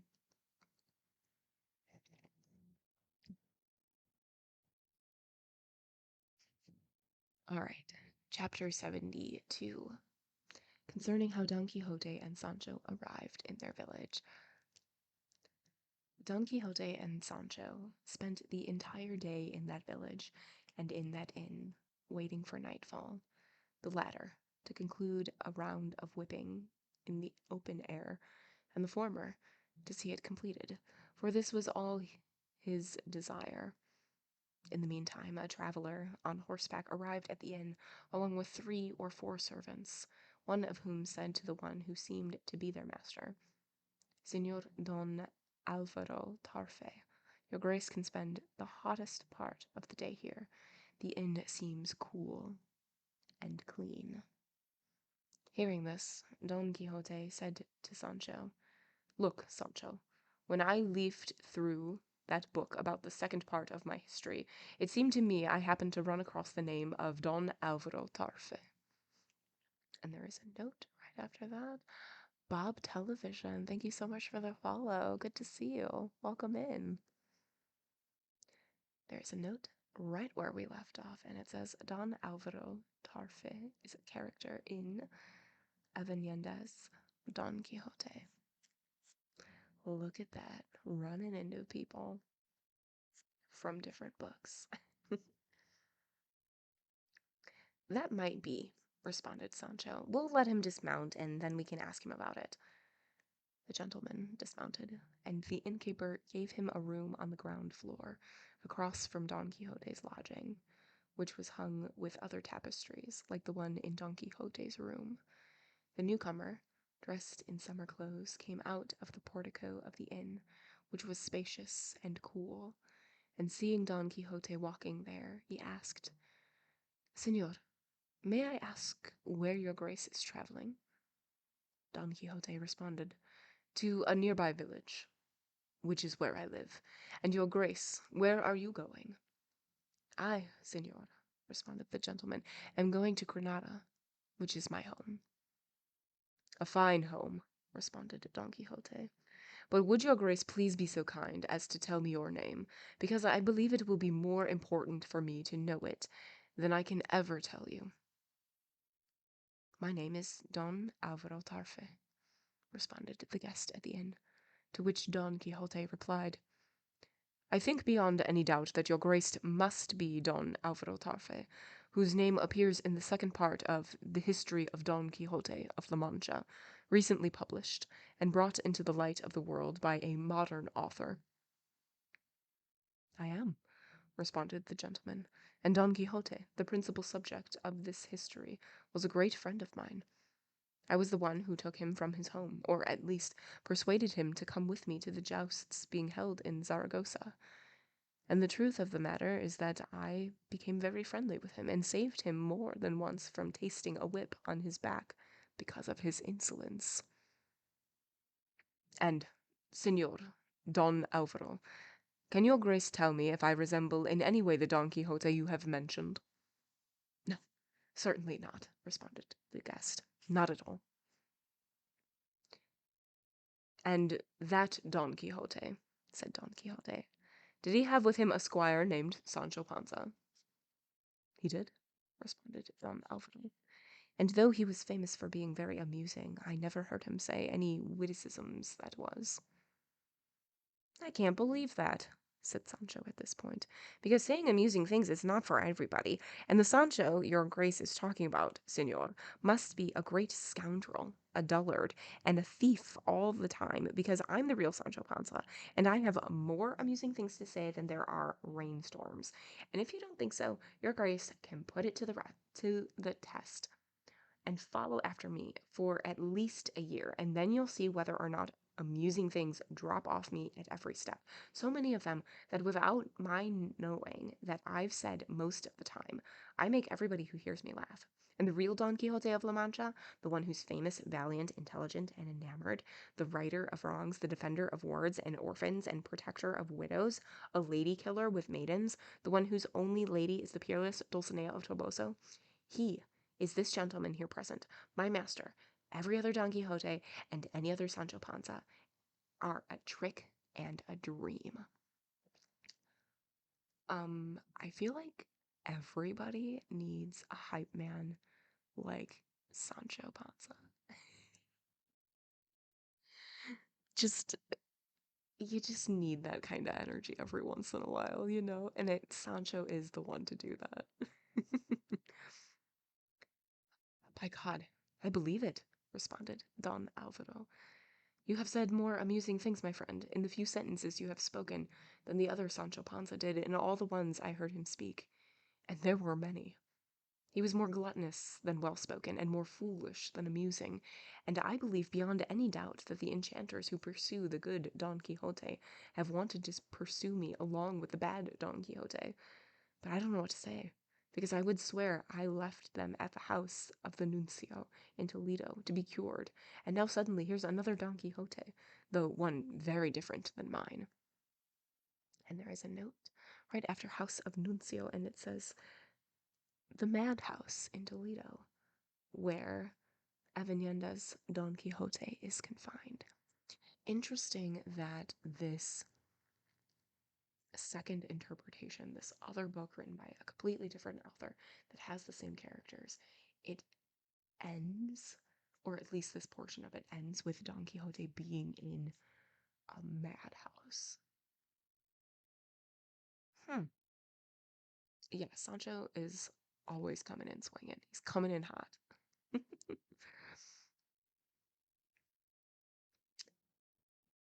"I," said Don Quixote, "do not know if I am good, but I can say I am not the bad one, and as proof of this I want your grace to know, Señor Don Alvaro Tarfe, that in all the days of my life I have never been in Zaragoza.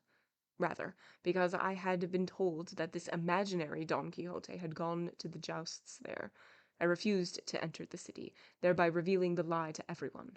Instead, I went directly to Barcelona, fountain of courtesy, shelter of strangers, hospice to the poor, land of the valiant, avenger of the offended, reciprocator of firm friendship, a city unique in its location and beauty. And although the events that befell me there are not pleasing, but not grievous, I bear them better simply for having seen Barcelona. In short, Señor Don Alvaro Tarfe, I am Don Quixote of La Mancha, the same one who is on the lips of fame, and not that unfortunate man who has wanted to usurp my name, and bring honor to himself with my thoughts.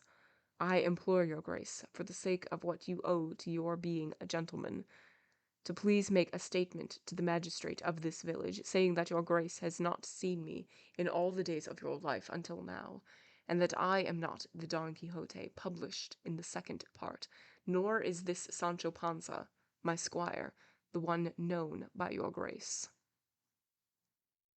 I shall do that very gladly, responded Don Alvaro, although it astounds me to see two Don Quixotes and two Sanchos at the same time, as alike in their names as they are different in their actions. And I say again and affirm again that I have not seen what I have seen or experienced what I have experienced. No doubt, said Sancho. Your grace must be enchanted, like my lady Dulcinea of Toboso, and if it pleases heaven, I could disenchant your grace by giving myself another 3,000 or so lashes the way I'm doing for her, and I would do it without charging interest. I don't understand what you mean by lashes, said Don Alvaro. And Sancho responded that it was a long story, but he would tell it to him if they were traveling in the same direction. At this point it was time to eat, and Don Quixote and Don Alvaro dined together. The magistrate of the village happened to come into the inn, along with a scribe, and Don Quixote submitted a petition to him, saying that under the law it would be a good idea if Don Alvaro Tarfe, the gentleman here present, should declare before his grace that he did not know Don Quixote of La Mancha, also present, and that he, Don Quixote, was not the one who had appeared in a history entitled Second Part of Don Quixote of La Mancha, written by someone named Avellaneda, a native of Tordesillas. In brief, the magistrate gave him his legal decision. The statement was made with all the juridical force that could be brought to bear in such cases, which made Don Quixote and Sancho very happy, as if such a statement mattered a great deal, and as if the difference between the two Don Quixotes and the two Sanchos could be clearly seen in their actions and words. Many courtesies and offers of service were exchanged by Don Alvaro and Don Quixote, and in them the great Manchegan showed so much intelligence and sense that Don Alvaro was convinced he had been in error, and even came to believe he must have been enchanted, for he had touched two such antithetical Don Quixotes with his own hand. Without interest, now that's a deal. As evening approached, they left the village, and after about half a league their ways diverged, one leading to Don Quixote's village, the other the road that Don Alvaro had to follow. In this short period of time, Don Quixote recounted the misfortune of his defeat, and the enchantment of Dulcinea and its remedy, all of which caused renewed astonishment in Don Alvaro, who embraced Don Quixote and Sancho, and continued on his way, while Don Quixote continued on his, planning to spend the night in another wood in order to give Sancho a chance to complete his penance, which he did in the same manner as the previous night, more at the expense of the bark on the beaches than his back, which he protected so carefully that the lashes could not have removed a fly if one had been there. The deceived Don Quixote did not miss a single blow as he kept count, and he discovered that with those administered the night before, they amounted to 3,029. It seemed the sun rose early in order to witness the sacrifice, and in its light they resumed their journey, the two of them discussing the deception of Don Alvaro, and how wise it had been to take his statement legally before a magistrate. They traveled that day and night, and nothing occurred worthy of recording except that Sancho completed his task, which made Don Quixote extraordinarily happy, and he longed for daylight to see if he would meet on the road his disenchanted lady Dulcinea. But as he traveled, he encountered no woman whom he recognized as Dulcinea of Toboso, for he considered it incontrovertible that the promises of Merlin could not lie. With these thoughts and desires they climbed a hill, and from there they could see their village, and when they saw it, Sancho dropped to his knees and said, "Open your eyes, my beloved country, and see that your son Sancho Panza has come back to you, if not very rich, at least well flogged. Open your arms and receive as well your son Don Quixote, who, though he returns conquered by another, returns the conqueror himself, and, as he has told me, that is the greatest conquest anyone can desire. I'm bringing money because if I'd had a good lashing, at least I left riding a horse." And there is a note right there, and it says Martin de Ricoeur observes that this statement probably alludes to a comic anecdote regarding the fate of a man who had been whipped. "Enough of your foolishness," said Don Quixote, "and let us get off to a good start in our village, where we shall exercise our imaginations and plan the pastoral life we will intend to lead." With this, they descended the hill and went toward their village. And that is the end of chapter 72. Migui, hello! So good to see you. Thank you so much for the follow. Oh, Don Quixote was written in your city. Amazing. That's so fun. Oh my gosh, this little worm looked like it was in my cup. Oh, it makes me so happy. Gotta catch him.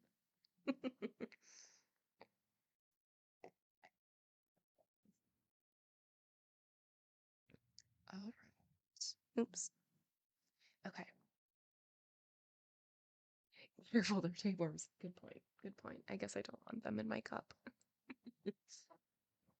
We have 11 pages to go.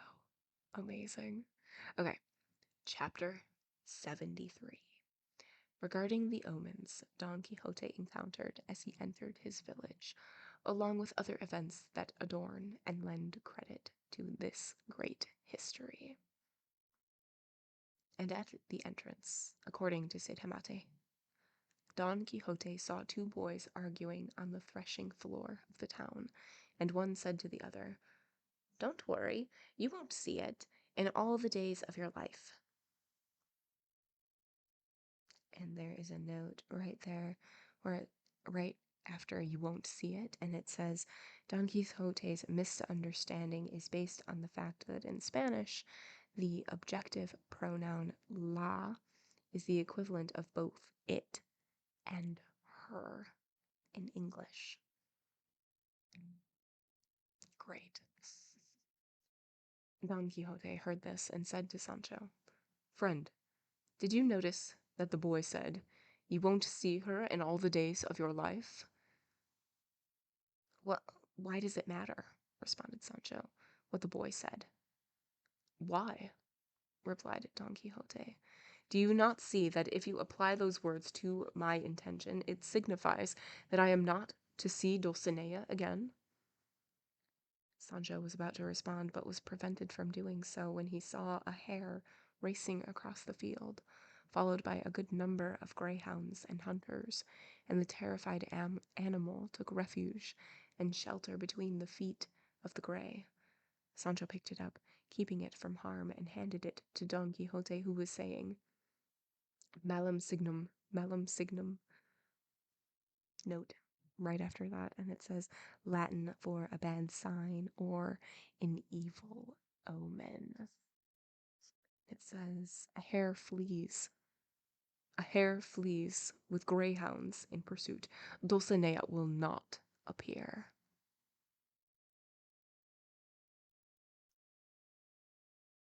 And it says, let me find my place. There we are. "Your grace is a puzzle," said Sancho. "Let's suppose that this hare is Dulcinea of Toboso, and these greyhounds chasing her are the wicked enchanters who changed her into a peasant. She flees. I catch her and turn her over to your grace, who holds her and cares for her. What kind of bad sign is that? What kind of evil omen can you find here?" The two boys who had been quarreling came over to see the hare, and Sancho asked one of them why they were arguing, and one of them had said, "You won't see it again in your whole life," responded that he had taken a cricket cage from the other boy and never intended to give it back to him.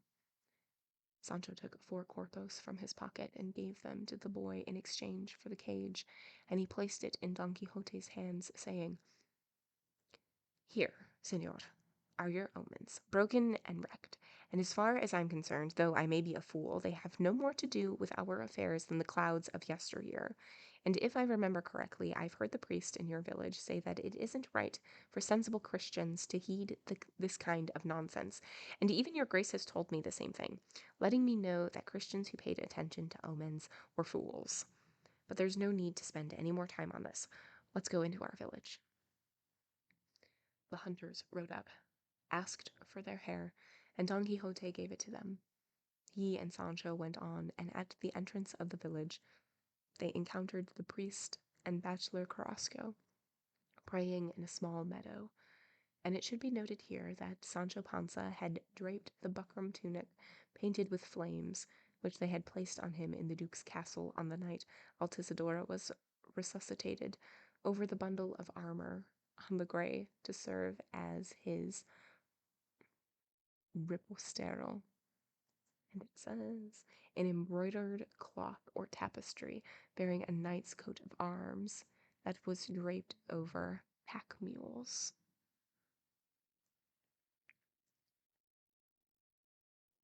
He had also set the cone-shaped hat on the grey's head, which was the oddest transformation and adornment ever seen on any donkey in the world.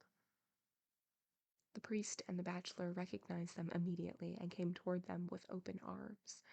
Don Quixote dismounted and embraced them warmly, and some boys, who are as sharp-eyed as lynxes, caught sight of the donkey's hat and hurried over to it, saying to one another, "Come on, boys, you'll see Sancho Panza's donkey all dressed up, and Don Quixote's animal skinnier today than he ever was."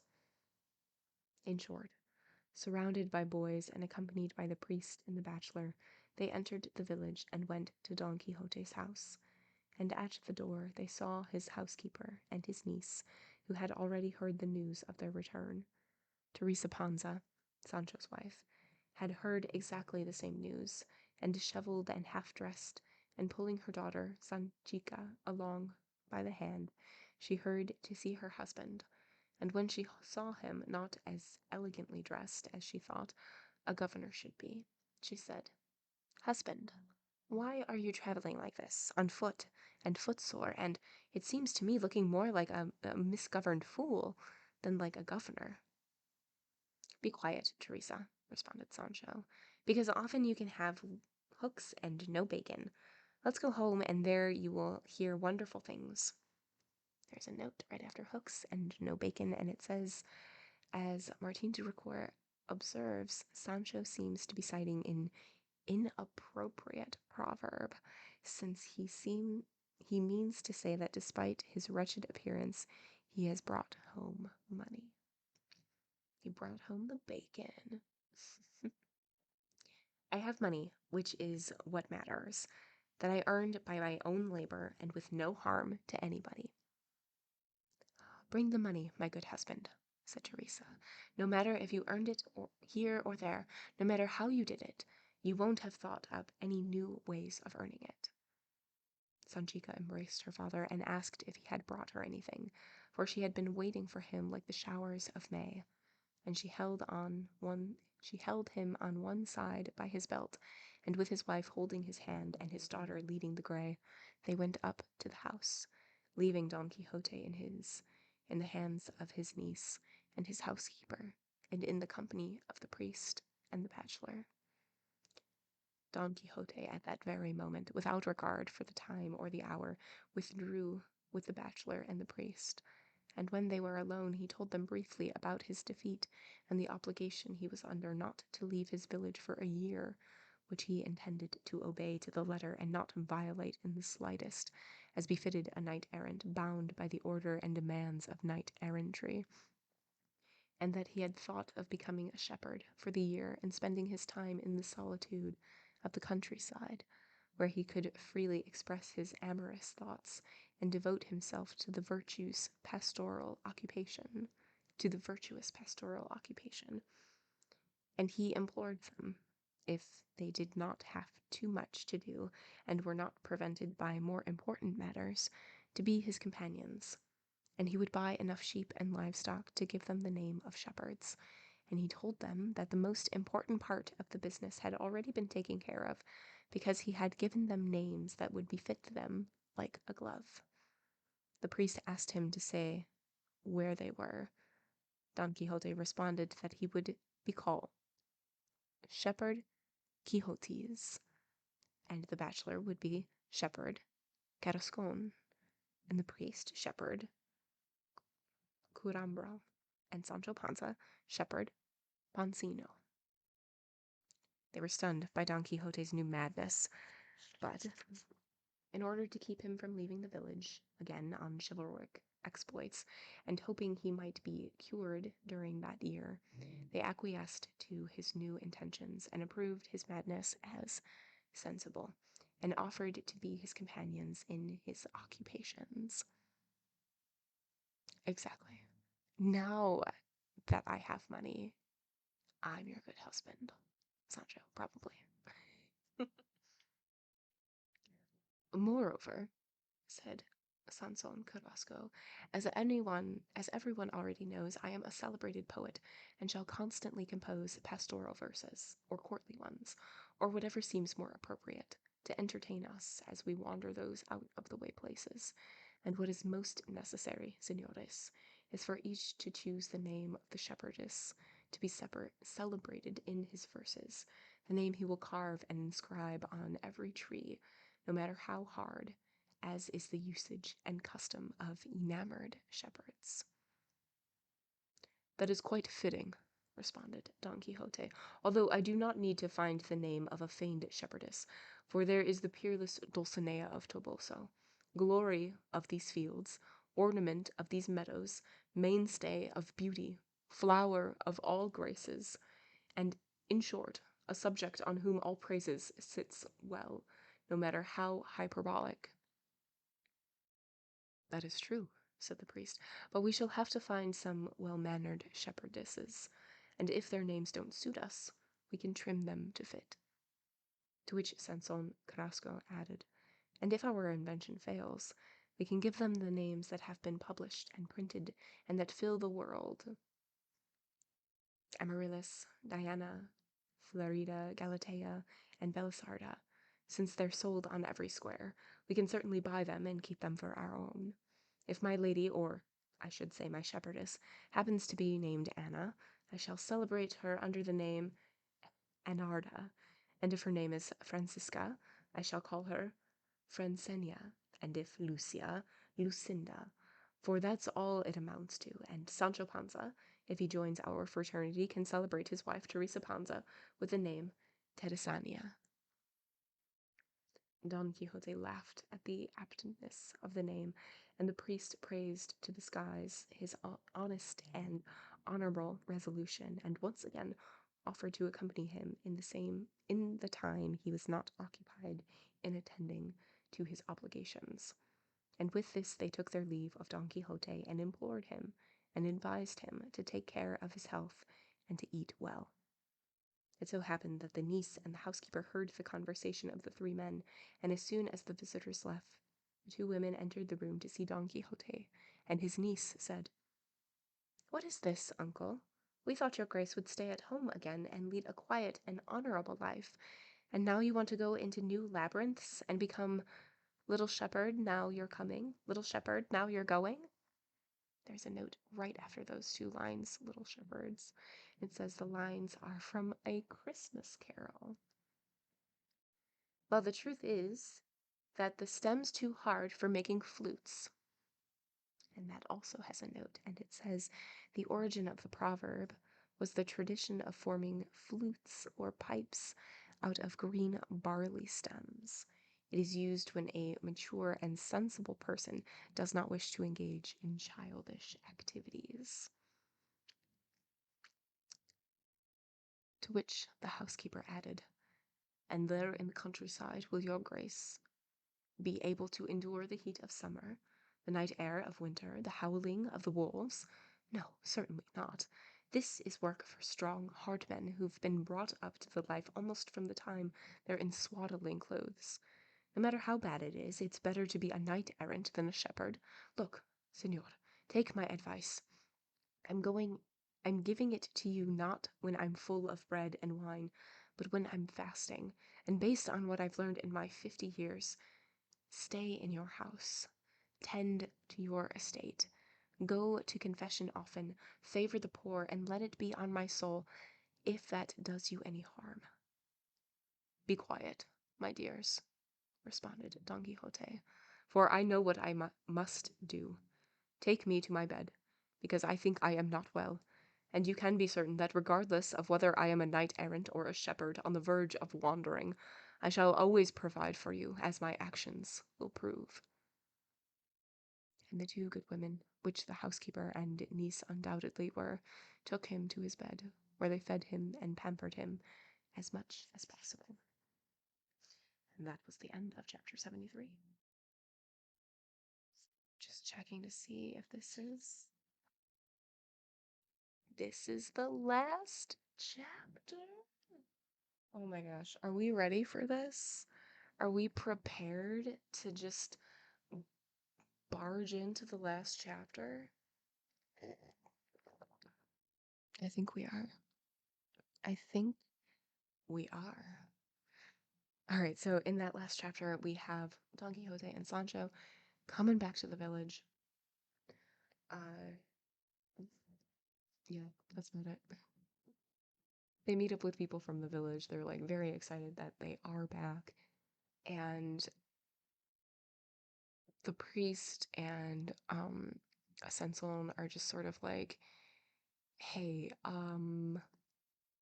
we're just glad that you're back and not doing knight errantry. Cool. We'll pretend that we'll go and be shepherds with you. It's a safer delusion to have, I guess, or a safer dream to have. Oh, just kidding. It looks like 190 pages fell out. We're not done. All right. Chapter 74, which deals with how.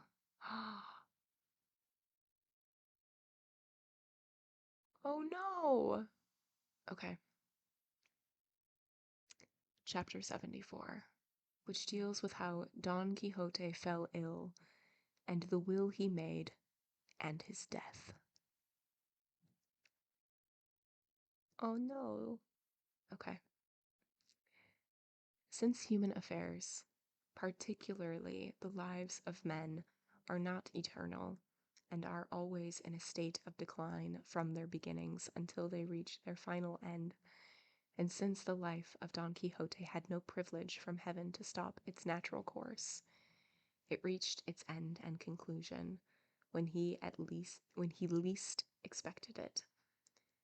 For whether it was due to the melancholy caused by his defeat or simply the will of heaven, he succumbed to a fever that kept him in bed for 6 days, during which time he was often visited by his friends the priest, the bachelor, and the barber, while Sancho Panza, his good squire, never left his side.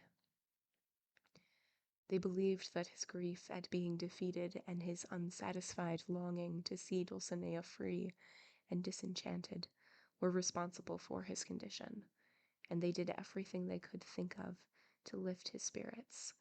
The bachelor told him to be of good cheer and to go get out of bed, so that they could begin the pastoral life, for which he had already composed an eclogue that would put all those written by Sanazaro to shame, and he said he had brought with his own money 2 famous dogs to guard the flocks, one named Barcino and the other Butron, which had been sold to him by a herder from Quintanar.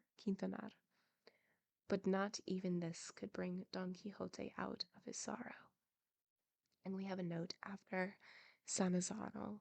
It says, the Italian Jacopo Sanazzaro 1458 to 1530, was the author of La Arcadia, the first pastoral novel of the Renaissance. His friends called the physician, who took his pulse and did not give them good news, and said there was no doubt that he should attend to the health of his soul, because the health of his body was in peril. Don Quixote heard him with a tranquil spirit, but not his housekeeper, his niece, and his squire, who began to weep piteously, as if he were already lying dead before them. It was the physician's opinion that melancholy and low spirits were bringing his life to an end. Don Quixote asked to be left alone because he wanted to sleep for a while. They did as he asked, and he slept more than 6 hours at a stretch, as they say, so long that his housekeeper and his niece thought he would never open his eyes again. He awoke after the length of time that had been mentioned, and giving a great shout, he said, "Blessed be Almighty God, who has done such great good for me. His mercies have no limit, and the sins of men do not curtail or hinder them."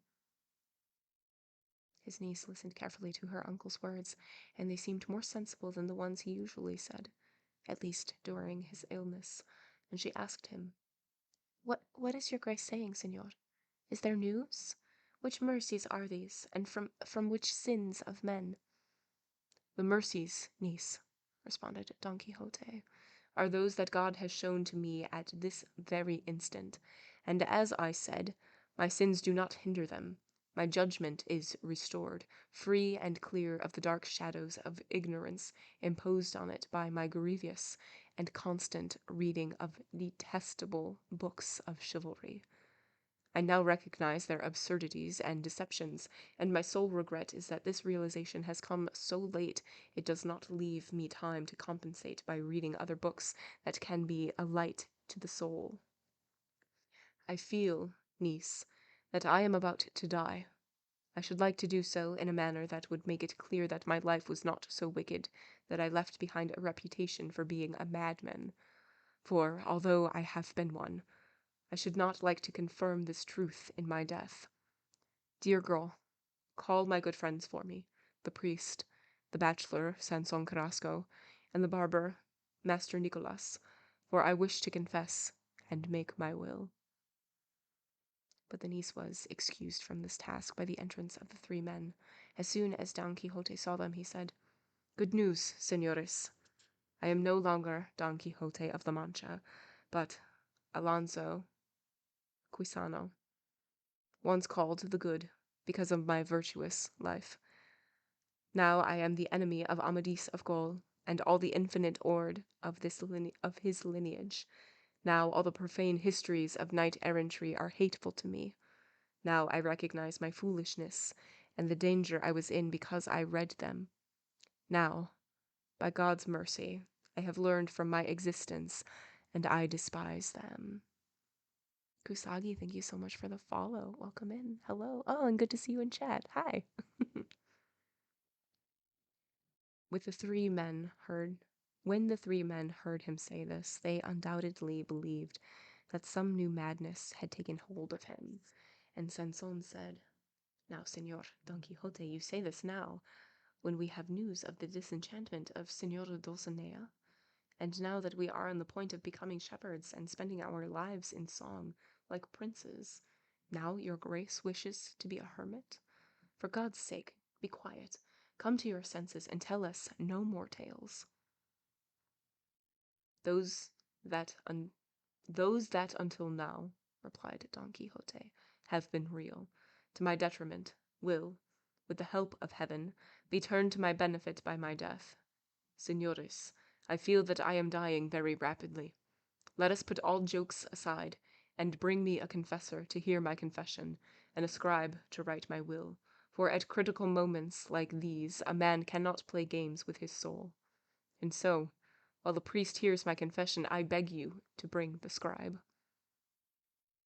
They exchanged glances, astonished by Don Quixote's words, and although they had their doubts, they tended to believe him. One of the signs that led them to think he really was dying was how easily he had moved from madness to sanity, because to the words already cited he added many more that were so well spoken, so Christian, and so reasonable that their doubts were completely dispelled, and they believed he was sane. The priest had everyone leave and was alone with him, and heard his confession. The bachelor went for the scribe and returned a short time later with him and with Sancho Panza, and Sancho, who had already been told by the bachelor about his master's condition, found the housekeeper and the niece weeping, and he began to sob and shed tears. When the confession had ended, the priest came and said, "Alonso Quixano, the good, is truly dying, and he has truly discovered his reason. We ought to go in so that he can make his will."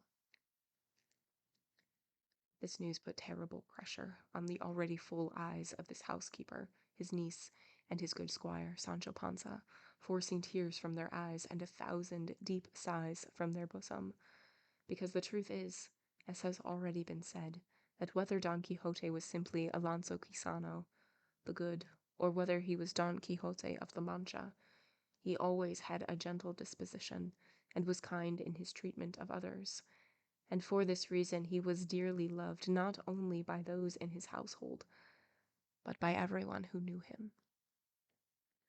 The scribe came in with the others, and after Don Quixote had completed the preface to the will and tended to his soul with all the Christian particulars that are required, he came to the bequest and said, "Item, it is my will that, with regard to certain moneys held by Sancho Panza, whom, in my madness, I made my squire, because between him and me there are certain accounts and debts and payments, and I do not want him held responsible for them, nor should any accounting be demanded of him. But if anything is left over after he has taken what I owe him, the remainder, which will not amount to much, should be his, and may it do him good. And if, when I was mad, I was party to giving him the governorship of the insula, now, when I am sane, if I could give him the governorship of a kingdom, I would, because the simplicity of his nature and the fidelity of his actions deserve it." And turning to Sancho, he said, "Forgive me, my friend, for the opportunity I gave you to seem as mad as I, making you fall into the error into which I fell, thinking that there were and are knights-errant in the world." "Oh," responded Sancho, weeping, "don't die, señor. Your grace should take my advice and live for many years, because the greatest madness a man can commit in his life is to let himself die, just like that, without anybody killing him or any other hands ending his life except those of melancholy. Look, don't be lazy, but get up from that bed and let's go to the countryside dressed as shepherds, just like we arranged. Maybe behind some bush we'll find Señora Doña Dulcinea, disenchanted, as pretty as you please. If you're dying of sorrow over being defeated, blame me for that, and say you were toppled because I didn't tighten Rocinante's cinches. Besides, your grace must have seen in your books of chivalry that it's a very common thing for one knight to topple over, and for the one who's vanquished today to be the victor tomorrow." "That's right," said Sanson, "and our good Sancho Panza knows the truth of these cases." "Señores," said Don Quixote, "let us go slowly, for there are no birds today in yesterday's nests. I was mad, and now I am sane. I was Don Quixote of La Mancha, and now I am, as I have said, Alonso Quixano the Good. May my repentance and sincerity return me to the esteem your graces once had for me, and let the scribe continue. Item, I bequeath my entire estate to Antonia Quixana, my niece, who is present, having first taken out, in the most convenient way, what is necessary to fulfill the other bequests I have made, and the first that I want to make is to pay the salary owed to my housekeeper for the time she has served me, plus another 20 ducados for a dress. As executors, I appoint the priest and bachelor Sanson Carrasco, who are both present. Item, It is my will that if Antonia Quisana, my niece, wishes to marry, she marry a man regarding whom it has first been determined that he does not know anything about books of chivalry. And in the event it is discovered that he does know about them, and despite this my niece still wishes to marry him, she must lose all that I have left her, which can then be distributed by my executors in pious works as they see fit. Item. I implore the aforementioned executors that if they are fortunate enough to meet the author who, they say, composed a history entitled The Second Part of the Exploits of Don Quixote of La Mancha, that they ask him for me, as courteously as possible, to forgive the occasion I unwittingly gave him for writing so many and such great absurdities as he wrote therein. Because I depart this life with qualms that I have been the reason he wrote them. With this he brought his will to a close, and falling into a swoon, he collapsed on his bed. Everyone was alarmed and hurried to assist him, and in the 3 days he lived after making his will he fainted very often. The house was in an uproar, but even so the niece ate, the housekeeper drank, and Sancho Panza was content, for the fact of inheriting something wipes away or tempers in the air the memory of the grief that is responsibly felt for the deceased. In brief, Don Quixote's end came after he had received all the sacraments and had execrated books of chivalry with many effective words. The scribe happened to be present, and he said he had never read in any book of chivalry of a knight-errant dying in his bed in so tranquil and Christian a manner as Don Quixote, who, surrounded by the sympathy and tears of those present, gave up the ghost. I mean to say, he died. When he saw this, the priest asked the scribe to draw up a document to the effect that Alonso Quisano the Good, commonly called Don Quixote of La Mancha, had passed from his life and had died a natural death. He said he was requesting this document in order to remove the possibility that any other author other than Cid Hamete Benengeli would falsely resurrect him and write endless histories of his deeds.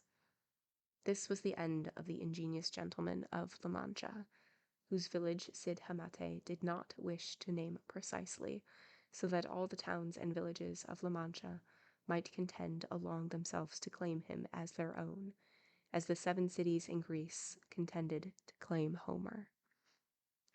The tears of Sancho and of Don Quixote's niece and housekeeper, new epitaph for his graves, are not recorded here, although Sansón Carrasco did write this one for him. Here lies the mighty gentleman who rose to such heights of valor that death itself did not triumph over his life with his death. He did not esteem the world. He was a frightening threat to the world in his respect, for it was his great good fortune to live a mad one and to die sane. And a most prudent Cid Hamete said to his pen, "Here you will remain, hanging from this rack on a copper wire, and I do not know if you, my quill pen, are well or badly cut, but there you will live, down through the ages, unless presumptuous and unscrupulous historians take you down to profane you. But before they reach you, you can warn them, and tell them as well as you are able. Careful, careful, worthless idlers, let no one lay a hand on me, for this enterprise, O King, is reserved only for me. For me alone was Don Quixote born, and I for him. He knew how to act, and I to write. The two of us alone are one, despite and regardless of the false Tordesillian writer who dared, or will dare, to write with a coarse and badly designed ostrich feather about the exploits of my valorous knight, for it is not a burden for his shoulders or a subject for his cold creativity, and you will warn him, if you ever happen to meet him, to let the weary and crumbling bones of Don Quixote rest in the grave, and not attempt, contrary to all the statutes of death, to carry him off to Castilla la Vieja, removing him from the tomb where he really and truly lies, incapable of undertaking a third journey or a new sally. For to mock the many undertaken by so many knights errant, the two he made were enough, and they have brought delight and pleasure to everyone who knows of them, in these kingdoms as well as those abroad. And there is a note after Castilla la Vieja, and it says this was recounted by Avellaneda at the end of his book. He also expresses his confidence that another author will take up the task of writing the new adventures of Don Quixote. And with this, you will fulfill your Christian duty by giving good counsel to those who do not wish you well, and I shall be pleased and proud to have been the first who completely enjoyed the fruits of his writing, just as he wished. For my only desire has been to have people reject and despise the false and nonsensical histories of the books of chivalry, which are already stumbling over the country of my true Don Quixote, and will undoubtedly fall to the ground. Vale.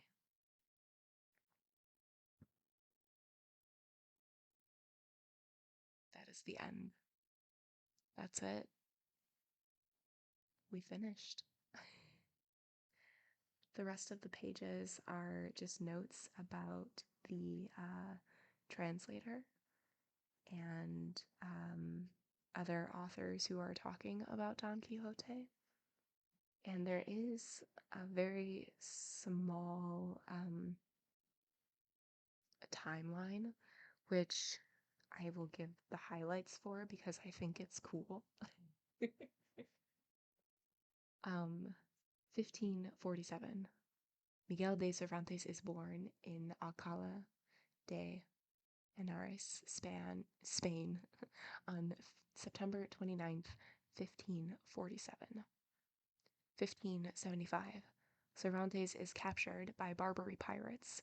He is taken to Algeria as a slave and held there until his family and friends finally make ransom in 1580.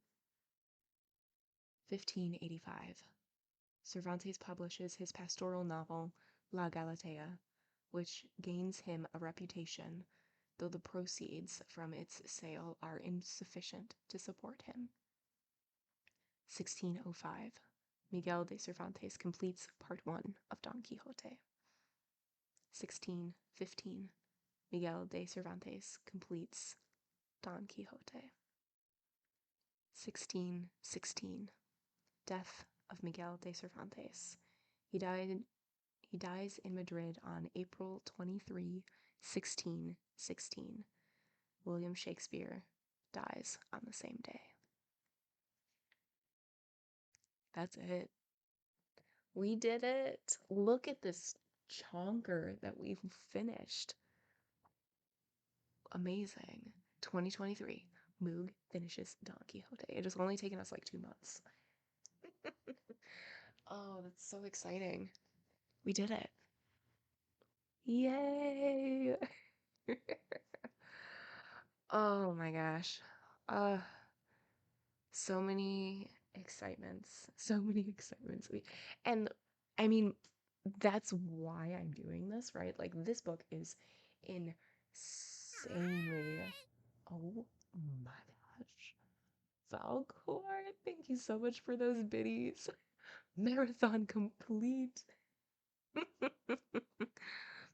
This, like, that's why I do this. Like, this book is so massive and so scary, and people have been like forced to read, at least pieces of it and maybe don't enjoy it. And reading the older books and just like breaking it down, I mean, like, it's not that scary, especially, or it doesn't have to be scary, especially if like you're doing it for funsies and you're able to like extrapolate meaning and have it mean something to you or have it relate to something that you enjoy or whatever. I don't know. I'm just like rambling now. But we did it. I'm so excited. You missed a lot. You improvised writing a book in another stream. Worth it. Oh my gosh. Okay. So exciting. Actually, Captain Hardship, I'm so excited that you're here because you recommended our next book that we're going to do, and that is Star Maker. It is a science fiction book, and it is not 940 pages. It is actually under 200 pages.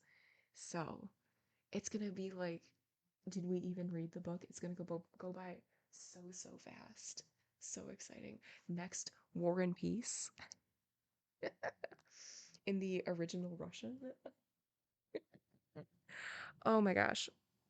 I mean, we will definitely tackle all of the big scary ones, all the big scaries, and it'll be great. But we're not going to do that quite yet.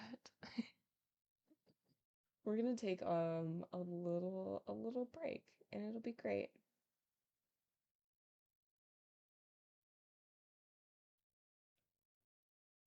War and Peace. I know. War and Peace. The Iliad, Odyssey. Let's see, what are other big and scary ones? I feel like Anna Karenina is also a scary one. People don't really like. Warren Peas. Exactly. Tale of Two Cities. Yeah, we could do that one. East of Eden. Um, there's a lot of big scaries. We will sprinkle in some not big scaries in between them. But yeah, it'll be great. Thursday will be odd without Don Quixote. I agree. Moby Dick, maybe. You liked East of Eden. Okay, great. I have it sitting here. You can't see it because of all of my little Kirby's guarding it, but I have East of Eden sitting here. I got it from a free little library, and I think I read like 5 pages, and then I just got distracted. You're trying to decide if you want to do Les Mis. I mean, I'm not gonna say no. Oh, what a good one. What a good one. And if it's streaming anywhere, you should totally do like a watch party too. That would be fun.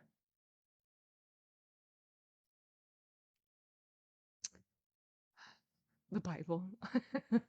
Maybe not. Big and scary for very different reasons, I feel.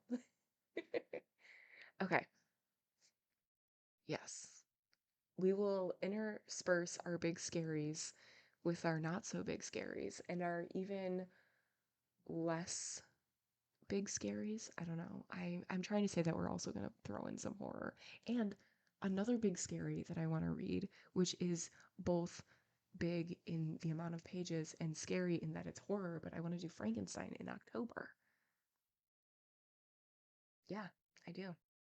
True story. Infinite Jest marathon stream. Yes. Oh my gosh. But yeah, that's gonna be it for today. We're not gonna start anything new. We need to breathe. We need a little break. Will we be sad next time when we're not following around Don Quixote and Sancho? Maybe. Maybe. And Dracula. Yeah. See, I thought about Dracula, but I read Carmilla, which is like vampire story, this last October. And I was like, let's do different. Let's do different. And we gotta watch Don Coyote the cartoon. We are just busy. We have so many things to do. Our to-do list is infinite.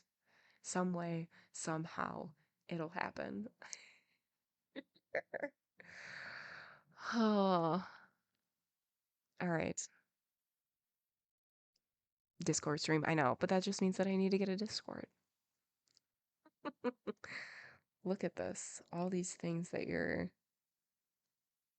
All these barriers. They're not barriers. I've been thinking about getting one anyway. I just haven't because it's work. And I'm lazy at times. Yeah, awkward you do. A moog chord, if you will, hanging out over on the MC. There's just so much to do constantly, constantly, constantly so much to do.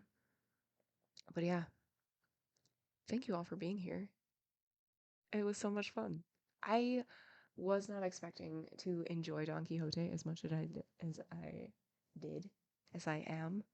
So thanks for being on this journey and being around and saying hi or taking a nap, whatever you're doing during this time. Thank you. Yes, watch the VOD. I will immediately publish it after this. I have them set up so they don't immediately publish because I have music and sometimes Twitch gets mad. All right, so that's gonna be it for me today. Thank you all. We'll be back with a sci-fi and it'll be wonderful and great and it'll be a completely different tone and a huge shift from what we've been reading. So thank you all so much for being here. I will see you very soon. If not, even sooner. And as always, whether you lurk, whether you chat, thank you for being here. I 1000% appreciate you, and I 1000% appreciate your support. Bye.